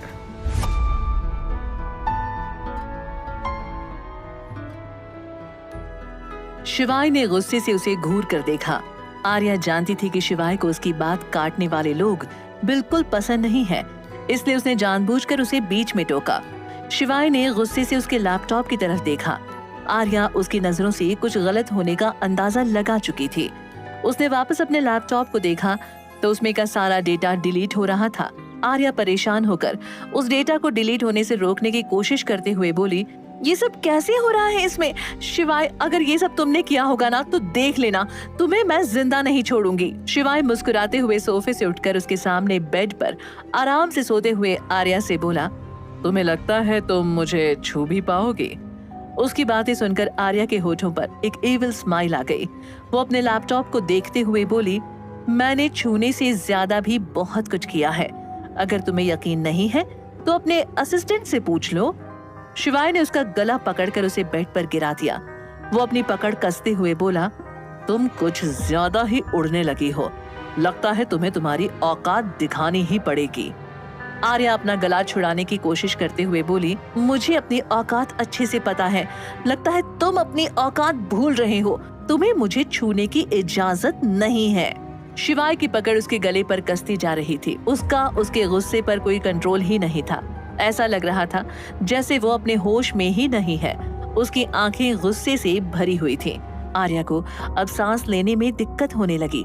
उसकी आंखों से आंसू बहने लगे। वो शिवाय का हाथ छुड़ाते हुए बोली, शिवाय, शिवाय छोड़, क्या क्या क्या कर रहे हो शिवाय? आर्या के चिल्लाने से जैसे शिवाय होश में आया हो, उसकी पकड़ धीरे धीरे ढीली होने लगी। आर्या को जैसे ही ये महसूस हुआ, उसने जोर से शिवाय को धक्का दिया, फिर बेड से खड़ी होकर खांसने लगी। उसने अपने पास से पानी का जग उठाकर सीधा मुंह से लगा लिया। आधे से ज्यादा पानी तो उस पर ही गिर गया। जब आर्या शांत हुई तो उसे समझ आया कि अभी अभी शिवाय उसे जान से मारने वाला था। अगर वो अभी मर जाती तो उसके बच्चे का क्या होता? कौन बचाता उसे? उसकी आंखें अपने मरने के बाद शिवांश के बारे में सोचकर नम हो गई। उसने शिवाय की तरफ देखा, जो जमीन पर अपने हाथों को अपने घुटनों के इर्द गिर्द लपेटे अपने गुस्से को शांत करने की कोशिश कर रहा था। आर्या गुस्से से उसके सामने गई और उसे उठाते हुए बोली, उठो, निकलो यहाँ से। मुझे एक सेकंड भी तुम्हारी शक्ल नहीं देखनी। तुम तो मुझे मार दोगे। तुम्हारा क्या जाएगा? रोज की तरह एक और तुम्हारे हाथों मर जाएगी। इसमें क्या बड़ी बात है तुम्हारे लिए, है ना? But let me remind you one thing mister शिवाय माहेश्वरी, मैं उन लड़कियों की तरह कमजोर नहीं हूँ जिन्हें तुम एक सेकंड भी नहीं लगाते मारने में। अगर मैं मरी ना तो अपनी इस शानो शौकत को भूल जाना। तुम्हें क्या लगता है मुझे कुछ नहीं पता है? सब जानती हूँ मैं, सब। ये जो सफेद कोट के पीछे काले काम करते हो ना तुम, सब पता है मुझे। तो मुझे मारने के बाद तुम अपनी दीव के साथ अच्छे से लाइफ जियोगे, ये ख्याल त्याग दो। क्योंकि मैं मरी ना तो तुम्हारे इस सारे काले कारनामों का कच्चा चिट्ठा उसी समय मीडिया के पास होगा। तो आइंदा से मुझसे उलझने की सोचना भी मत। और ये जो तुम मुझे मारने की कोशिश में फेल हो गए हो ना, चिंता मत करो, इसका खामियाजा तुम्हें मिल जाएगा। मेजर आर्या सिन्हा को मारने की कोशिश की है तुमने। इतनी आसानी से तुम्हें छोड़ने वाली नहीं हूँ मैं। कहाँ मैं तुम्हें बख्शने की सोच रही थी, पर तुम इस काबिल हो ही नहीं। वेट, शायद तुम्हें पता चल गया होगा कि हम तुम्हारी गैर कानूनी फैक्ट्री पर जाने वाले हैं, इसलिए तुम उस मिशन को रोकने के लिए मुझे ही रास्ते से हटाने की सोच रहे थे। क्यों? यही रीजन है ना? उसकी बात बीच में ही रुक गई क्योंकि शिवाय उसके होठों को किस करने लगा था। आर्या को कुछ सेकंड लगे इस सब को समझने में। उसने शिवाय को धक्का देकर खुद से अलग कर एक झन्नाटेदार थप्पड़ उसके गालों पर रसीद दिया। शिवाय का चेहरा एक तरफ झुक गया। उसने नजरें उठाकर आर्या को देखा। उसकी उन खतरनाक आंखों को देखकर आर्या 2 कदम पीछे हो गई। उसे शिवाय की इन्हीं नजरों से सबसे ज्यादा डर लगता था। ये वही आंखें थी जिन्होंने उसके साथ जबरदस्ती की थी। आर्या अपने कदम पीछे लेने लगी। उसका पैर जमीन पर गिरे पानी पर पड़ा, जिससे वो पीछे बेड पर जा गिरे। वो बेड पर पीछे खसकते हुए बोली, शिवाय, मैं मजाक नहीं कर रही। मैं सच में तुम्हें नहीं छोड़ूंगी। वो बाहर से जितनी मजबूत बन रही थी, अंदर से उतनी ही घबरा रही थी। डर से उसकी आंखों के कोनों से आंसू गिर रहे थे, पर वो रो नहीं रही थी। शिवाय का अभी अपने गुस्से पर कोई काबू नहीं था। उसे दिख रहा था तो बस ये कि सामने बैठी लड़की ने उस पर हाथ उठाया था। उसे इसके अलावा कुछ भी सुनाई नहीं दे रहा था। उसका माइंड बाकी सभी मैसेज को न लेकर सिर्फ इस चीज पर अटका था कि इस लड़की ने उस पर हाथ उठाया तो आखिर उठाया कैसे। वो आर्या के चेहरे को ऊपर करते हुए बोला, मुझे तुम्हें छूने का पूरा हक है और ये परमिशन तुमने ही मुझे दी है। रिमेम्बर, तुम्ही ने ये अधिकार दीव से छीनकर खुद लिया है। अब मैं तुम्हें छू भी सकता हूँ और तुम्हारे साथ सो भी सकता हूँ और तुम कुछ नहीं कर सकती। कहकर शिवाय ने उसके डर से कांपते होठों पर अपने होठ रख दिए। उसकी किस रफ और रूड थी। आर्या ने अपनी आंखें कसकर बंद कर ली। आंसू की कुछ बूंदें उसकी आंखों से नीचे गिरी। उसके साथ वो सब फिर से होने वाला था, यही सोचकर उसका दिल डूबता जा रहा था। कुछ देर बाद उसका ध्यान अपने होठ पर हो रहे दर्द से टूटा। उसे शिवाय के बड़बड़ाने की आवाज आई, तुम्हें क्या लगा इतना आसान है शिवाय माहेश्वरी से बचकर निकलना? छोड़ूंगा नहीं मैं तुम्हें। तुमने मेरे बच्चे को मुझसे दूर करने के बारे में सोचा भी कैसे?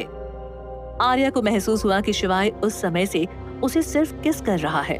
उसने अपनी आंखें खोलकर देखा तो शिवाय उसके नेक को किस कर रहा था। रोने की वजह से उसके गाल, नाक और आंख लाल हो गए थे। वो सुबकते हुए बोली, मैंने क्या किया है? शिवाय ने हल्के से सिर निकालकर उसे देखा। उसका गोल चेहरा लाल होने के कारण और भी प्यारा लग रहा था। शिवाय की आंखें उसके होठों की तरफ गई। वो उसे फिर से किस करने के लिए आगे बढ़ा पर बीच में रुक गया। वो अपना माथा आर्या के माथे से छूते हुए बोला, मुझे हमारा बेटा चाहिए। कहाँ है वो? तुमने उसे क्यों मारा? वो तो पैदा भी नहीं हुआ था, फिर भी तुमने मेरी नफरत का बदला उससे लिया। तुम कितनी बुरी हो। एक छोटे बच्चे के साथ ऐसा कैसे कर सकती हो? आर्या का दिल धक से रह गया। उसके सामने अपने पिछले जन्म की तस्वीरें आने लगी, जब उसके सामने शिवांश की डेड बॉडी को लाया गया था।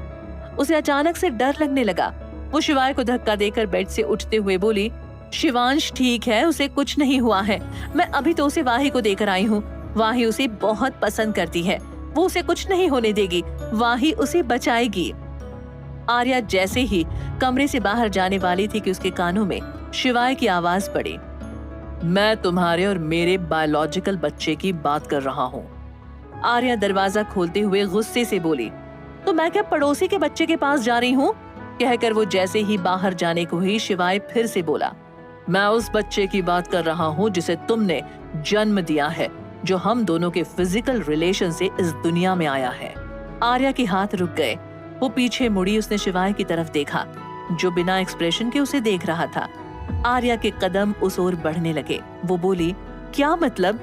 तुम्हारे और मेरे फिजिकल रिलेशन से? तुमने मेरे साथ जबरदस्ती की थी, ना कि मैंने तुमसे वो सब करने को कहा था। इसका मतलब शिवांश हम दोनों का बेटा है, बायसेक्सुअल बॉन्ड। शिवाय बीच में बोला, वो हम दोनों को माँ पापा कहता है तो ऑब्वियसली वो हमारा ही बेटा होगा ना। आर्या झल्ला कर बोली। उसने शिवाय की तरफ देखा, जिसके होठों पर इविल स्माइल थी। उसकी इसी शैतानी मुस्कुराहट को देखकर आर्या के दिमाग में क्लिक हुआ। वो चुपचाप वापस बाहर की तरफ चलते हुए अपनी बातें सोचने लगी कि उसके कदम अपनी जगह पर जम गए। उसने गलती से शिवाय को सब बता दिया था। उसने तुरंत मुड़कर बेड की तरफ देखा तो वहां कोई नहीं था। उसने पूरा कमरा देखा। पूरे कमरे में शिवाय का कोई नामो निशान नहीं था। आर्या बेड के नीचे चेक करते हुए बोली, शिवाय, शिवाय।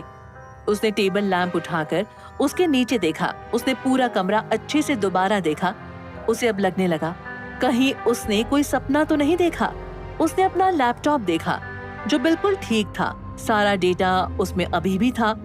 ये देखकर आर्या ने चैन की सांस ली। मतलब वो सिर्फ सपना देख रही थी। वो बेड पर गिर पड़ी। उसने करवट बदली तो उसके होठ पिलो से टच हुए, जिससे उसे दर्द महसूस हुआ। उसने खुद को अच्छे से एडजस्ट किया और सो गई। अगली सुबह आर्या की आंख बाहर हो रहे शोर से खुली ही थी कि इतने में धड़ाम की आवाज के साथ उसके रूम का दरवाजा खुला, जिससे समा चिल्लाते हुए बोली, दी तुम्हारी इस दोस्त को समझा दो, ये बिना बात मुझसे झगड़ रही है। उसके पीछे से वाही समा का गला पकड़ते हुए बोली, तू यहाँ क्या कर रही है? समा वाही के बाल पकड़ते हुए बोली, देखो इसे। कहते कहते समा की नजर बालकनी पर पड़ी। उसके चुप हो जाने से वाही बोली, तुम खुद को। इतने में समा ने उसका सिर बालकनी की तरफ घुमा दिया। आर्या जो बेड पर अलसाई उन दोनों की बातें सुन रही थी, उनके चुप होने से उन दोनों को देखने लगी। उन दोनों की आंखों में आर्या को खुशी और लस्ट साफ दिख रही थी। समा बेख्याली से बोली, दी की बेस्टी, क्या तुम्हें भी वो दिख रहा है जो मुझे दिख रहा है? वाही उसके कंधे पर अपना हाथ फेरते हुए बोली, समा मदहोश आवाज में बोली, अब बता, इस पर दिल नहीं आएगा तो किस पर आएगा? वाही भी मदहोश सी बोली, समा तेरी नजर भी वाकई कमाल है। आर्या ने उन दोनों को जब इस तरह मदहोश होते देखा तो उसने भी अपनी नजरें उस तरफ की। बालकनी में शिवाय सफेद टॉवल में खड़ा फोन पर किसी से बात कर रहा था। उसकी मस्कुलर फिट बॉडी धूप पड़ने से शाइन कर रही थी। शिवाय का एक हाथ उसके बालों को टॉवल की मदद से सुखाने में लगा हुआ था, जिससे उसकी मसल उभर कर दिखाई दे रही थी। उसकी बॉडी पर पानी की बूंदें थी। आर्या की नजर उसके चौड़े सीने से होते हुए उसके एब्स पर पड़ी। एक डॉक्टर इतना फिट कैसे हो सकता है और क्यों? तभी आर्या के कानों में वाही की आवाज पड़ी, हाय ये कितना हॉट है। समा भी अपने ख्वाब जुबान पर लाते हुए बोली, मुझे सेक्सी ज्यादा लग रहा है, तुम्हें?